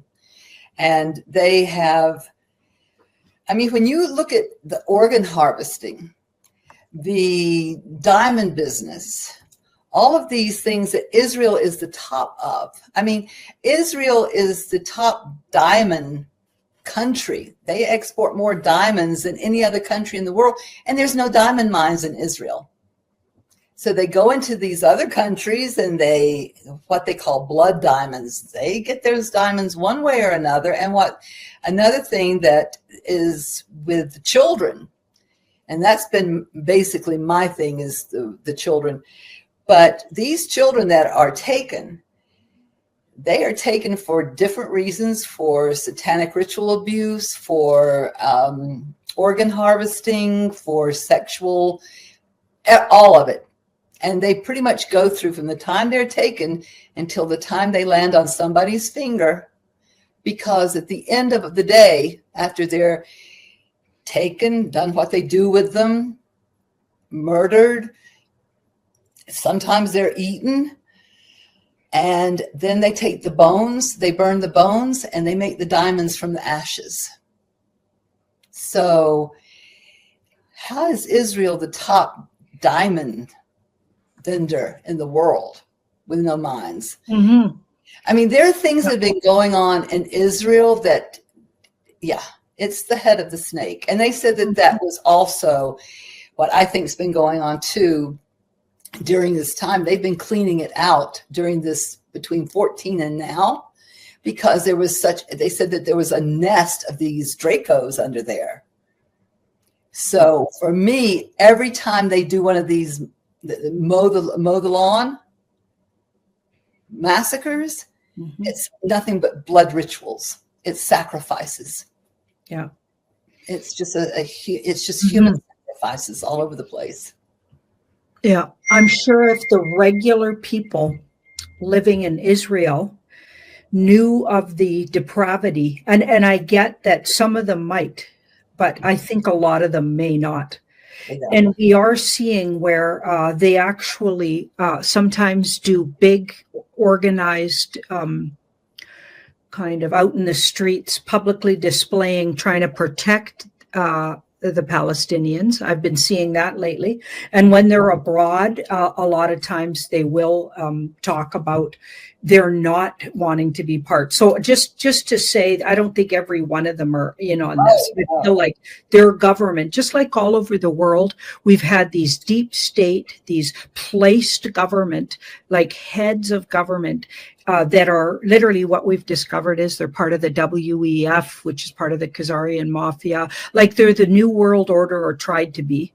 And they were all placed. Like we got the CIA placements, placing them at like Obama, obviously, like, and people like that, like all through history, actually. And he's just one little tiny example. Then, of course, Trudeau. I mean, all the Trudeau family, like absolute Satanists and or pedophiles, like known that the father was Trudeau's father, and pretty known also. Justin Trudeau also, but likely he was brought up in a satanic ritual abuse family. So people need to go down the rabbit holes. If this is the first you're hearing about it, you need to look up satanic ritual abuse. You need to look up the real story behind blood diamonds, which Brenda was mentioning, because I think they put out movies like that Blood Diamond movie. Okay, to take you away from the truth. They knew the word blood diamond was going to come to the surface, so they show you a different version of why maybe we're calling it a blood diamond. No, they missed the real point, which is human trafficking, human sacrifice, and then literally creating these diamonds. And by the way, it's known or widely known in the truther world anyway, that Oprah wears a blood diamond. Lots of real famous people do. That guy that got finally put in jail, what was his name? The big Hollywood guy. I can see him. Yeah, good friend of Oprah. She was many Weinstein. Yeah, that guy. Okay, he wears one. Like a whole bunch of them wear them. You can spot them. They're wearing the blood diamond proudly. Okay, so one of their sacrifices are wearing it on their finger. It's disgusting in plain sight, but this stuff's all coming out. And I believe Trump talks a lot of double talk. So a lot of people are, of course, freaking out over some of the things he's been saying. But in the cards I got for years now, and this is why I was so excited to have you on, Brenda, but for years I've been getting that this Palestine-Israel situation's been actually worked on. Probably they started in 2017 when Trump does, when you see that timeline video where he goes around to all of these places, and apparently he showed them that him and his team, the White Hat Alliance team, actually had all of the goods on these people. And they actually started dismantling the WHO, for instance. I don't believe it's been actually a functioning. I feel like a lot of the stuff they're showing you is what I call psyops on the part of the White Hat Alliance to show you how these people work. It's getting so in your face and out there in the open. They're using actors, they're using CGI. Like people are always freaking out about the latest Bill Gates. Bill Gates was rounded up years ago. It's so not Bill Gates. He's actually been like his brand's been working for the good guys for a really long time. It's like I don't get excited about hearing about the latest, what Hillary said, because that's clearly not her. No. You know, and when she should be really chiming in, if it really was her, you don't hear a peep. So there's no way like we'd be getting away with the kind of stuff we've been saying for years without being sued by those people if they were actually around. Hello. Yeah, they're not. Absolutely. No, I mean, and I think too, we're seeing how what they're showing us now is how they did it. They've done everything in the background and they have to show us how they did it. And they couldn't show us while they were doing it, because what if it didn't work out the way they wanted it to? I mean, so I really think that all of this stuff, like the people of 9/11, I think Satan Yahoo, all of those, been rounded up, taken care of. I do think, though, we're going to see the actual footage of the trials and the executions that they're holding up on a shelf somewhere for us. They're not going to cheat us out of that too. Not that I really, all I want to know is that these people are gone. These demons are gone and they can't hurt anybody else. Mm-hmm. And, and the thing with even like, I was going to say with this 2014 thing, and people can look it up. And this was, I think, on the news. This kind of brought some attention to 14. There were 4 little boys, Palestinian boys, playing on the beach. One was 9, 2 were 10, and 1 was 11. And they were playing ball out on the beach. And this was in July of 14. And the Israeli military sitting out there on a PT boat in the ocean, in the sea. They see these little boys playing. They sent missiles and killed them. These 4 little boys, blew them up. They said that they thought they were Hamas terrorists running. These are 4 little children playing ball. This is what happens with these people. Even the fishermen, they can't even go out into the ocean so far. And if they go a little bit too far, they get shot at. So another thing that people don't understand too about Gaza is that they have a very rich offshore natural gas field that's in their property. They're very rich with minerals. So that's another thing, but they can't mine anything. They can't do anything with it because if they try, they get shot at. Mm-hmm. So these people are being held in an open air concentration camp. They can't do anything. So I truly do believe after I saw what I saw in 14, that was when the world knew they had to step in and do something. And the thing is they can't do it like all in one stroke, because I think with Israel and America especially, there's so many people who live in both places. They have allegiance to both places. Mm-hmm. There's a lot of money in the Israeli world. I mean, Trump said it the other day. He said, there's a lot of money over here and a lot of people with a lot of money. I wouldn't be surprised if he's not making some of those Khazarian mafia billionaires pay for some of this to escape prison or execution or whatever, or what they have done for crimes against humanity, because he's talking, we're not paying for it. He said, there's plenty of money over here for them to pay for it. So it's just, the whole thing, I guess I've got a little bit too much up here to really run along, smoothly, because it's just so much. But I can tell you now what I'm seeing, and from the history that I have with everything that I have seen, I never thought I would see us get to the point we are today. This for me is like, thank you, because finally these people are getting some recognition. They're not just, what was it, Golda Meir said, Palestinians are a non-people without a country. They've tried to erase the Palestinians from history, and they can't do it. I was looking at this 1941 World Atlas, and this woman was going down the index, and you get to the I's, and there is no Israel. When you get to the P's, and there's Palestine. I mean, Palestine was a country with its own airport, its own money, its own everything, government, symphony, ballet company, all kinds of things before all of this happened to them. Yeah.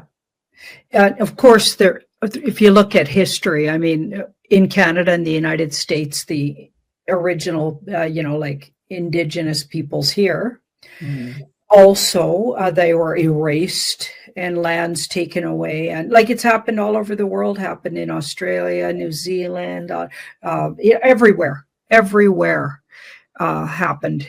Like it's horrifying. And we just have to start really speaking up when we're seeing it now. That's real time. We're watching it happen. We can actually finally do something about it. I feel like I really do believe, and maybe we should pull some cards on this. What do you think?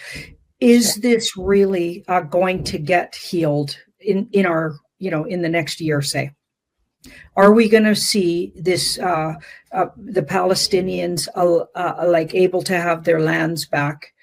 And are we going to see any form of peace there? Or is it still going to be tumultuous for years to come? Why don't we have a look at that? Okay, because I know what you just said too. A lot of Israelis, they're sick of this. I mean, and there are a lot of mixed marriages over there between the Palestinians and the Israelis. I mean, they're trying their hardest to wrap their minds around what their government's been doing too, because it's not the Israeli people. It's certainly not them. It's their government, just like what we're finding out about this through the U.S. aid, through the Doge, through things that we never thought we would see, things that we've known that have been going on, and now it's being like in your face. But yeah, I would love to see I pray that the Palestinians get their land back, and Israel, I hope that it does go away as far as in name, because there's something about that name now that it ignites anger in people. Well, it was likely spellcast. I mean, if you think about it, you got to look at who started the club you belong to. It's like I always say that to people that are still okay with popes and the Vatican. If you're call yourself a Christian or a Catholic, I mean, look into the history of that bunch. Talk about blood diamonds. Talk about human trafficking. Absolute pedophiles, like popes. How did they, they're like some of the most powerful demons on the earth plane, literally the whole group, and everything to do with the Vatican. It's like hiding the biggest secrets of all humanity. It's probably the most corrupt place in the universe. And anybody who is okay with that and okay with calling themselves, well, I'm a Catholic, and that, but you're still okay with Vatican. Like, there's Catholics who aren't okay with what they do over there. And I'm not talking about the good people that are just trying to be good people. I'm talking about people that are still okay with, go visit there, kiss the ring of the Pope, kiss the ring. You're probably kissing a blood diamond. Exactly. Okay, just look behind what's going on behind the Pope's chair there in his reception room. The reception room shaped like a snake head. By the way, that's a known thing. And then there's literally a demon exploding in this sculpture behind. What do you think that is, people? Have a good look at. Do your research and have a good look at things before you call yourself this or that. Yeah, and in that exploding sculpture behind that chair, if you get up to they say it's Christ coming out of the ashes. But if you look, when you get up to the face, half of it is supposed to be Jesus. The other half is a snake. Yeah, like a reptilian. On that statue. So what really are they saying there, right? Like, what are they saying? Like, it's demonic, literally. Okay, so let's have a look. We're going with the question, will this actually come to, like, and I'm going with what Ben Fulford said early in the week. I think it was Monday. And I've shared that all over, Tarot by Janine shared it all over my Telegram. It's Telegram channel. And it's been shared widely, this little clip that Ben Fulford says, Israel is being dismantled. Now, how I've been getting it for years is that it was years ago, probably around the time they started the operation around 2017, could have been sooner even, White Hat Alliance. And they've already, so a lot of the things we're seeing are things that already happened, and they're showing us in retrospect what happened there. A lot of things you see and you think are real are CGI. I'm just saying. I don't say it didn't happen, but maybe not in the time frame you think it did. Well, also people have to be careful who they follow, because there's also on X, there's a channel called Gaza Wood, and you'll see how the Palestinians are putting out propaganda too. I mean, both sides. Yep.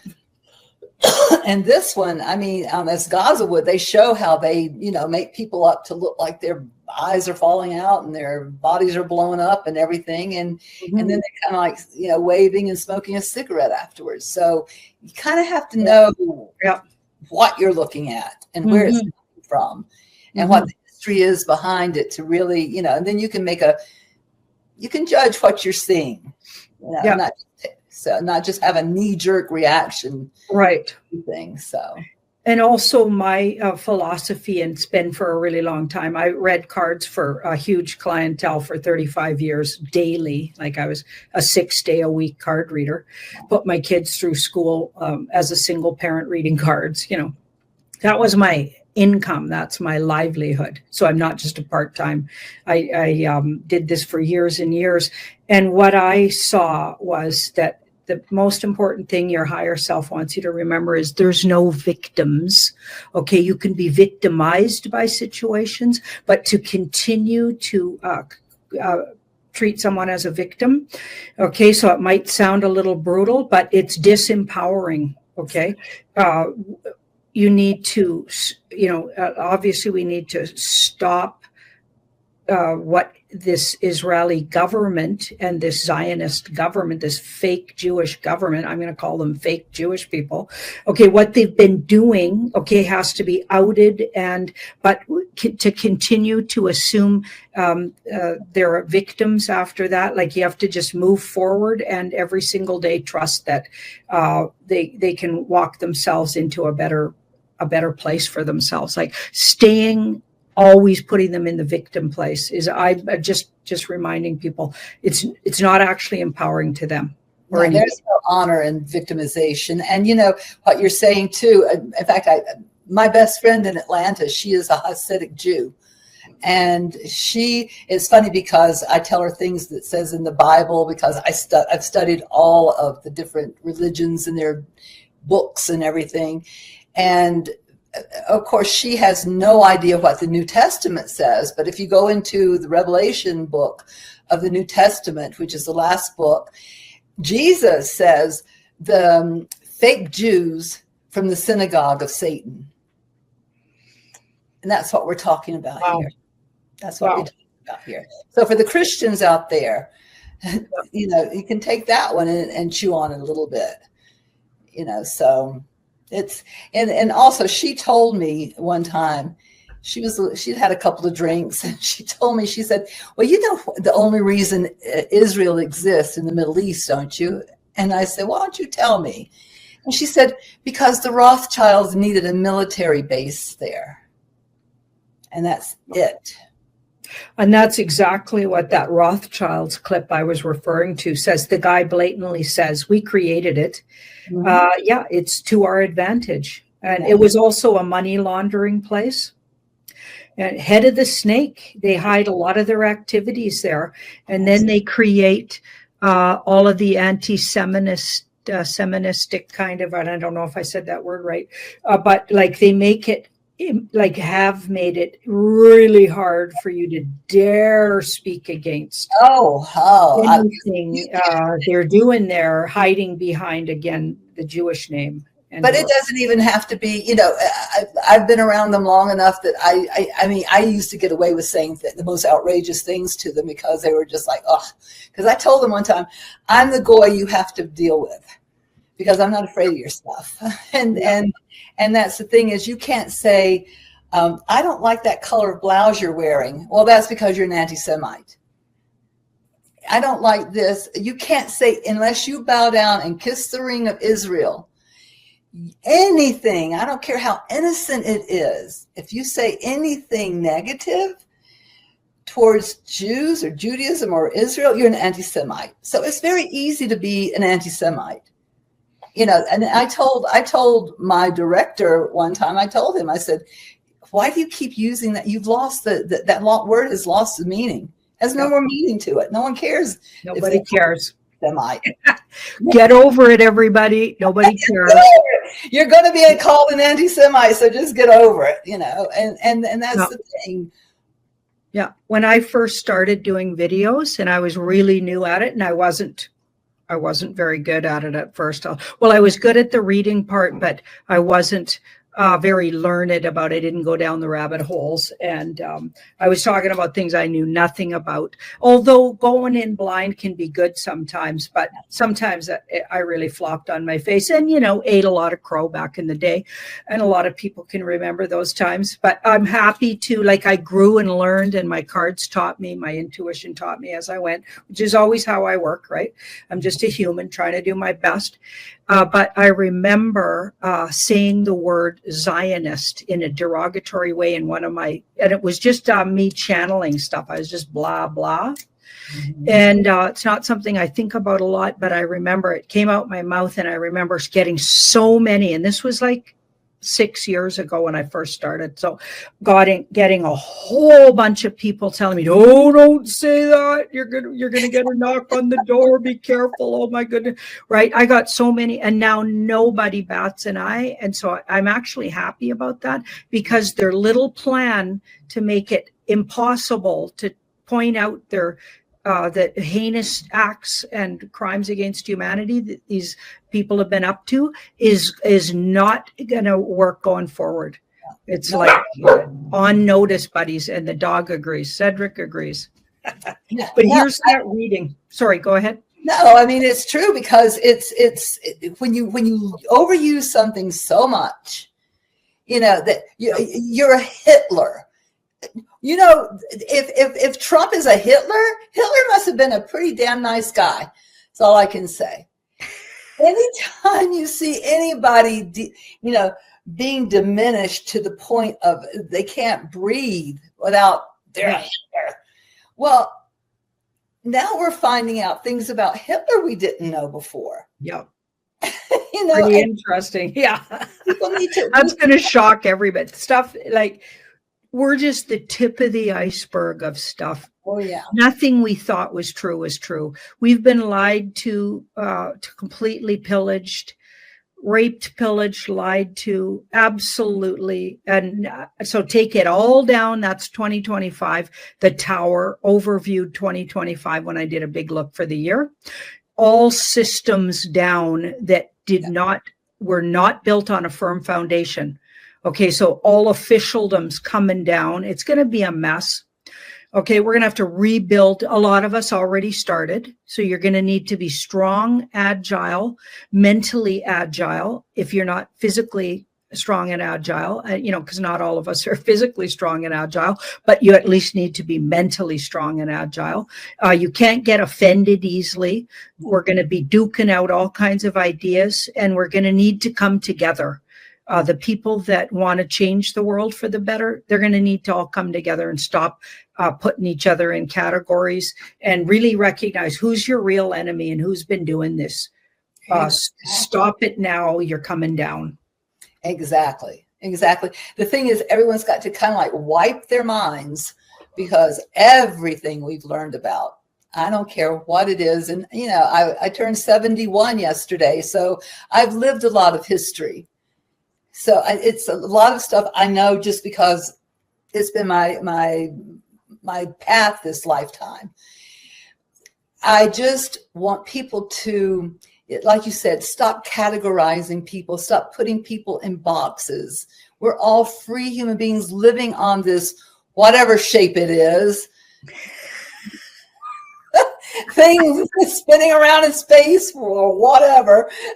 We're all here together. We're all in this together. I don't know why people can't get that one. We are all in this together. I don't care if you're in America, Canada, Israel, Africa, whatever. Whatever's going to happen to one is going to happen to all of us. Mm-hmm. Need to learn how to let go of all this hatred and nastiness and bigotry and things that we've had shoved down our throats. And I think people now are seeing that, how they've been paid to, this media has been paid to do that to us, to teach us that, blacks and whites, men and women, this and that, there's got to be all this division. We've got to throw that all away and come together. And that's what I think Trump is trying to do, but he's got to be, I don't think now he doesn't have to be as careful as he was his first term, because there he was trying to, I think, just out people. Now he's outed them. And I think that he's still a very deeply caring human being. It's like when they wanted to go and shoot off a bomb in Iran. And they said, well, how many people will die? And they said about 100,000. He goes, so we're not going to shoot it. Nobody needs to die. So he's not that. He's so different than anything we've ever seen. And people are, talking about, oh, he wants to ethnically cleanse Gaza. When I read that, I was like, no, that's not anything like what he said there. I'm like, do people hear him, or they hear what they want to hear? Mm-hmm. And most of the time, it's never what he said. Yeah. And of course, we've been decoding, he does say some crazy stuff sometimes, and it's usually a calm. Okay, because by the way, he's in front of a huge organization that's been cleaning out the deep state all over the world. So been in military ops, he can't say blatantly what's going on. He would put a lot of people at risk. But I did pull some cards on that question we asked. Okay. So I'll show those here in closing off our little video here. I'll just show these cards here. So the question was, will in the next year we see some semblance of peace and the people of Gaza to have their lands back? Will that what Ben Fulford says in that little clip, so go find it, you guys. People will share it in the comments. It's out there. Okay, will that actually come to fruition? Now, this is really interesting because the first card was this Trump and the White Hat card. It's often my Trump and the White Hat. Okay, and this card, interestingly enough, is the Six of Pentacles. So it's like things are already working themselves out in that department. In other words, it's already, the reshuffle's already happened. So on the ground, people are already being moved. And taking that land is already in process. Things are already started there. And that's what I've been saying for years. It's already, something's already happening. This card says it's actually further along than you can understand. Six of Pentacles, things are working themselves out better than you thought. That's literally the nickname of the card. Things are working themselves out better than you thought. And it has everything to do with Trump and the White Hat team. So we're not just talking about Trump, the Republican. I don't even see him as a Republican anymore. There's a lot of bad news Republican, and they're also tied in with Israel like characters. Okay, I'm talking about Trump bringing the U.S. back to the Republic and working on behalf of, in the front of, the White Hat Alliance. And he's been doing that all along, you guys. Surprise, surprise. Can I just bring one thing? If anybody saw his inauguration in 2017, and it's the only time it's ever happened with a presidential inauguration, when the military came down those stairs and stood on either side of him behind. And it was only when the military was next to him, he said, "We are giving back to you, the people, your power." We. So that military was standing behind him when he said that. Yeah. For me, that's when it all started. When he was sitting there with Melania and Barron and his family watching the parades, I think that military, they had everybody in Washington right there. Yeah. Let's go, folks. So that's the past to the question. So the past is, this already started. It's been in so many ways, and there's been so many clues. This card's about subtle clues to it. So it's been in operation for years. Truth and integrity to the statement. But this also talks about the woo community's been talking about this. Use your intuition about this. See that little, the little black cat. Check in with your instincts and intuition and get into your spirit self to know the truth here. And then this ace, we'll see it within a year. You'll literally, everyone, not just the woo community, but everybody. We see it now. That's now in the present, that the woo sees it, but everyone will see it within the year. So that's a yes. Yeah. So that's wonderful. Yeah, no, I mean, that's why I've been able to just be, because I know that's happening. Just from the history I have in that world, and to see how things are, what's being said, what's being done, how it's being said.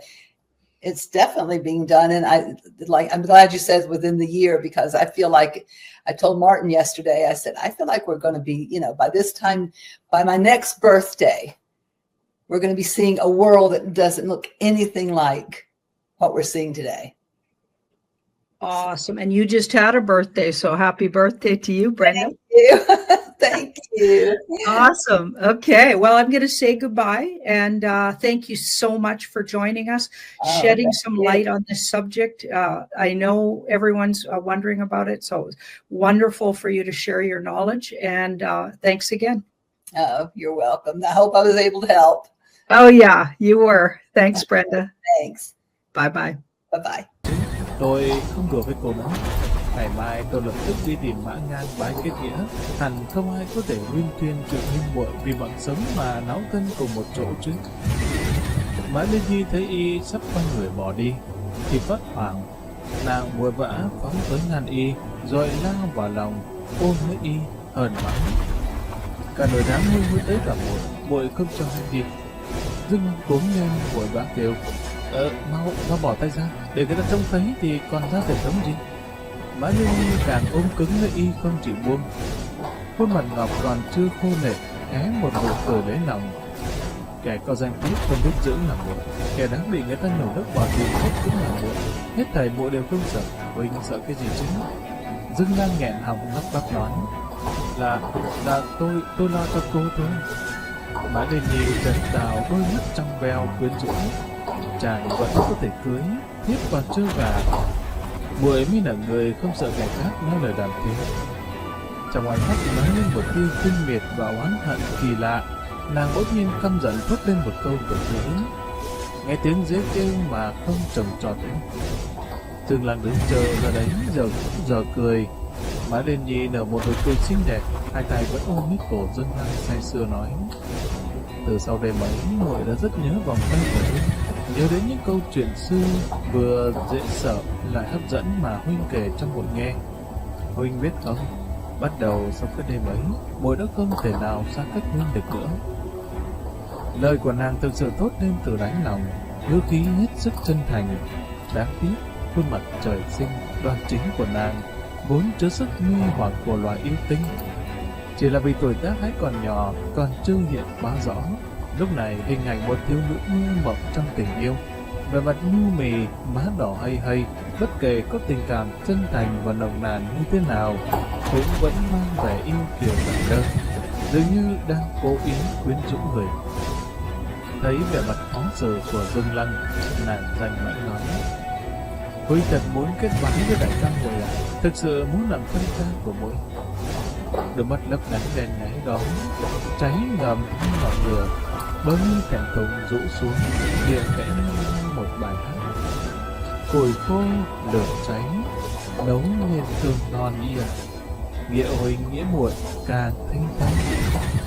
Chỉ hát được mấy câu, nàng không nén được xấu hổ mà vùi vào trong lòng Dương Lăng, lấy hết dũng khí nói: bài hát này muội học ở Minh Hoài, huynh muốn làm manh kết nghĩa của muội, được không? Muội thấy chả sao à? Dương Lăng hoàn toàn hóa ra: đồng chí từ thế nào một thời không đến đây vậy? Cô nàng đại tiểu thư ở trước mặt người khác thì hóa trang thành một tiểu thục nữ này, ở trước mặt y thì lại tràn trề nóng bỏng hệt như một người đàn bà vùng khoan ngoại không chút che giấu. Mã Liên Nhi lấy hết dũng khí mạnh dạn thổ lộ nỗi lòng xong, nhiệt độ trên khuôn mặt xinh xắn không ngừng tăng lên. Bàn tay của nàng giã lên cổ Dương Lăng, mu bàn tay bị lò bếp hun mềm mại và nóng hừng hực. Đôi gò bồng đào đầy đặn như người ở trước ngực nàng có phải cũng mềm mại và hừng hực như vậy hay không? Dương Lăng biết rõ là không nên nghĩ đến nó, nhưng khi ánh mắt vừa chạm phải đường cong yêu mỹ trước ngực nàng, trong đầu của y không tự chủ mà nói lên cái ý nghĩ đấy. Y chỉ cảm thấy bụng dưới nóng lên, một loại sao độc có thể chế ngự khiến cho y thiếu chút nữa mất tự chủ, hôn lấy đôi môi anh đào có thể tùy ý chiếm đoạt ấy của nàng. Bước thêm một bước thì sẽ không thể quay đầu được nữa đâu. Dương Lăng âm thầm cảnh báo chính mình, rồi bùng phát vài vòng tay của Mã Liên Nhi. Bị bất ngờ, Mã Liên Nhi lập trạng ngưng lại mấy bước, sắc mặt lập tức trở nên trắng bệch, đôi mắt còn hút tựa bằng chân bỗng nhiên đờ đẫn, giống như nữ tử tù bị áp giải ra khắp trường, tràn ngập sự hoảng sợ. Nếu như Dương Lăng có tình có ý với nàng, nếu như y chịu nạp nàng làm thiếp, thì sao y có thể đối xử với nàng như vậy? Mã Liên Nhi cố kiềm chế bản thân, muốn giữ lại chút tôn nghiêm cuối cùng, nhưng nước mắt lại cứ tuôn trào, đồng thời khóe miệng nhếch lên một nụ cười thiêng liêng. Dương Lăng không đành lòng bèn quay đầu đi, khẽ nói: Liên Nhi tiểu thư, Dương Lăng không phải là người đáng để cô phó thác cả đời. Thật đấy, lời tôi nói ngày hôm nay không phải là vì bản thân tôi, cũng không phải vì ông Nương, mà chỉ là vì cô. 2 năm, nhiều nhất là 2 năm, cô sẽ hiểu vì sao tôi lại cự tuyệt cô. Ý không dám quay đầu lại, cứ như vậy bước thẳng ra ngoài, mất hút trong màn đêm. Mã Liên Nhi chậm chậm bước đến cửa, đôi mắt đượm nỗi mất mát, thất thần nhìn về phía y vừa biến mất. Một lúc lâu sau lại chậm rãi hướng lên bầu trời. Trời đêm trong vắt, một vầng sáng như là chiếc mâm bạc lớn hát bầu trời, soi sáng vô số chùm sao. Lệ đẫm nhòe mi, Mã Liên Nhi khẽ ngâm: Kim phong ngọc lộ nhất tương phùng, tiện thắng khước nhân gian vô số. Muội không biết huynh đang nói gì, không hiểu huynh đang tìm cớ gì.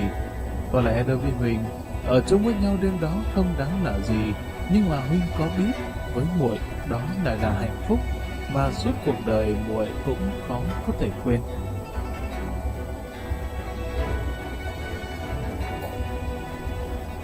Tháng 2 đầu xuân, tiết trời vẫn còn lạnh lẽo cô liêu, nhưng nụ đào đã nở, cỏ cây cũng đã nảy chồi non xanh nhạt. Trên sân đập lúa bằng phẳng rực nức mùi thóc gạo. Bọn dịch tốt đã chuyển tất cả lương thực trong kho gạo ra ngoài sân đập, chân để trần, tay giơ cào gỗ, sới tóc lên phơi. Tiếp đó Dương Lăng được một phen bận rộn, thấy lương thực đã được trải đều, y liền xỏ giày thong thả bước ra khỏi sở dịch. Công việc hiện giờ của y rất nhàn hạ. Thành Kế Minh vừa trải qua trận chiến, ngoài trừ một số thư từ công văn ra thì không phải tiếp nhận nhiệm vụ gì cả. Song ở bên phía Cẩm Y vệ, tin tức bí mật lại lưu tới như thoi đưa. Theo như tình hình được miêu tả trong các bản tin tình báo, các bộ lạc trên thảo nguyên cũng đã không ngừng quân tranh. Lúc hợp lực tấn công cướp bóc các thành trì gần biên giới Đại Minh, bọn chúng giống như một đám cường đạo kết phường cướp bóc, ngầm hẹn phối hợp với nhau. Khi lui về sẽ lại bị phân chia chiến lợi phẩm không đồng đều và bắt đầu hiềm khích lẫn nhau. Giữa các bộ lạc Thác Đát và các bộ tộc khác thường xảy ra chuyện đánh giết. Nghe đầu Nữ Chân, Tây Phiên và một số bộ lạc nhỏ thân đơn thế cô của Thác Đát, mặc dù cũng tham gia cướp phá lần này, nhưng kết quả là nhân mã tổn thất thảm trọng, tài sản được phân chia là ít nhất. Trải qua trận chiến này, cuộc sống của bọn họ lại càng thêm gian khổ, nấu cơm không có nồi sắt, nên món ăn không có muối, không có lấy cả một bộ quần áo chỉnh tề. Có điều lúc này cỏ đã mọc xanh trên thảo trường, chim oanh bay lượn khắp nơi. Những người dân du mục mưu sinh bằng muối sắp bắt đầu cuộc sống mới, cho nên không còn lo bọn họ tấn công nhà Minh vào mùa này. Mẫn Huệ lệnh đã đến Hải Ninh nhận chức. Sắp tới đây thì tất đô thi cũng phải lên đường trở về Giang Nam. Còn cha con Hàn Đăng vốn là hộ săn bắn trong núi, không có dụng đất, không cần phải trở về. Trong trận chiến vừa qua, dịch tốt Kiên Minh tử thương gần 3 phần. Đang lúc thiếu người, Dương Lăng bèn thu xếp đưa cha vợ và anh vợ và làm việc trong sở dịch. Còn cậu em vợ Hàn Mãn Thương, mặc dù chúng ta cũng nhao nhao đòi làm việc tốt, nhưng cho dù có 20 tuổi thì cái bộ mặt bún nhà sữa của nó cũng quá rành rành, cho nên đành phải thôi. Dưới sự nỗ lực của Dương Lăng cùng với sự trợ giúp trấn áp của Vương chủ bộ Phạm Hàng Huyệt Thừa, nhìn chung lời đàm tiếng về Dương Dịch Thừa, tuyết dạ bàn mỹ nữ, tú tài công chánh nguyệt nạt kiều nương, lưu truyền trong nha môn đã được khống chế, không lan truyền đến dân thường và quân lính. Tạm dịch ra câu thơ đó là: Dương Dịch Thừa đêm đông cùng mỹ nữ, ông tú tài riêng đến làm thiết sinh. Dương Lăng phải suy nghĩ nhiều như vậy, mối bận tâm về Mã Liên Nhi cũng khoan nhạt đi. Chuyện cứ thế trôi qua, ai ngờ không biết bởi vì hai người cùng tuổi hay là vì Mã Liên Nhi là bạn gái duy nhất của Hà Đấu Nguyên trong dinh thự, mà chuyển đến chưa được mấy hôm, hai người đã đối xử với nhau rất thân thiết. Vì Mã Liên Nhi tránh mặt không gặp Dương Lăng, song tình thân giữa nàng với Hà Đấu Nguyên thì lại càng lúc càng mật thiết. 2 ngày trước, Dương Lăng vô tình gặp cô nàng một lần, mới chỉ hơn 1 tháng. Hai má của nàng cũng gầy đi, cằm cũng nhọn hơn, đôi mắt có vẻ to hơn, nhưng ánh mắt thì lại ít khó tàn hơn. Trông tới vậy, Dương Lăng cũng không biết là nên đau lòng hay là nên áy náy. Y chỉ có thể cố hết sức trong khả năng của mình, căn dặn người chiếu cố cho cuộc sống nàng tốt hơn một chút. Mạng sống của bản thân Y quá ngắn ngủi, trong khi Mã Liên Nhi vẫn còn có thể có lựa chọn khác. Với sắc đẹp ấy của nàng, không nghi ngờ gì sẽ có thể tìm được một tấm chồng yêu thương và nuông chiều nàng, nhận nàng làm thiết ứng. Như vậy quá là ích kỷ.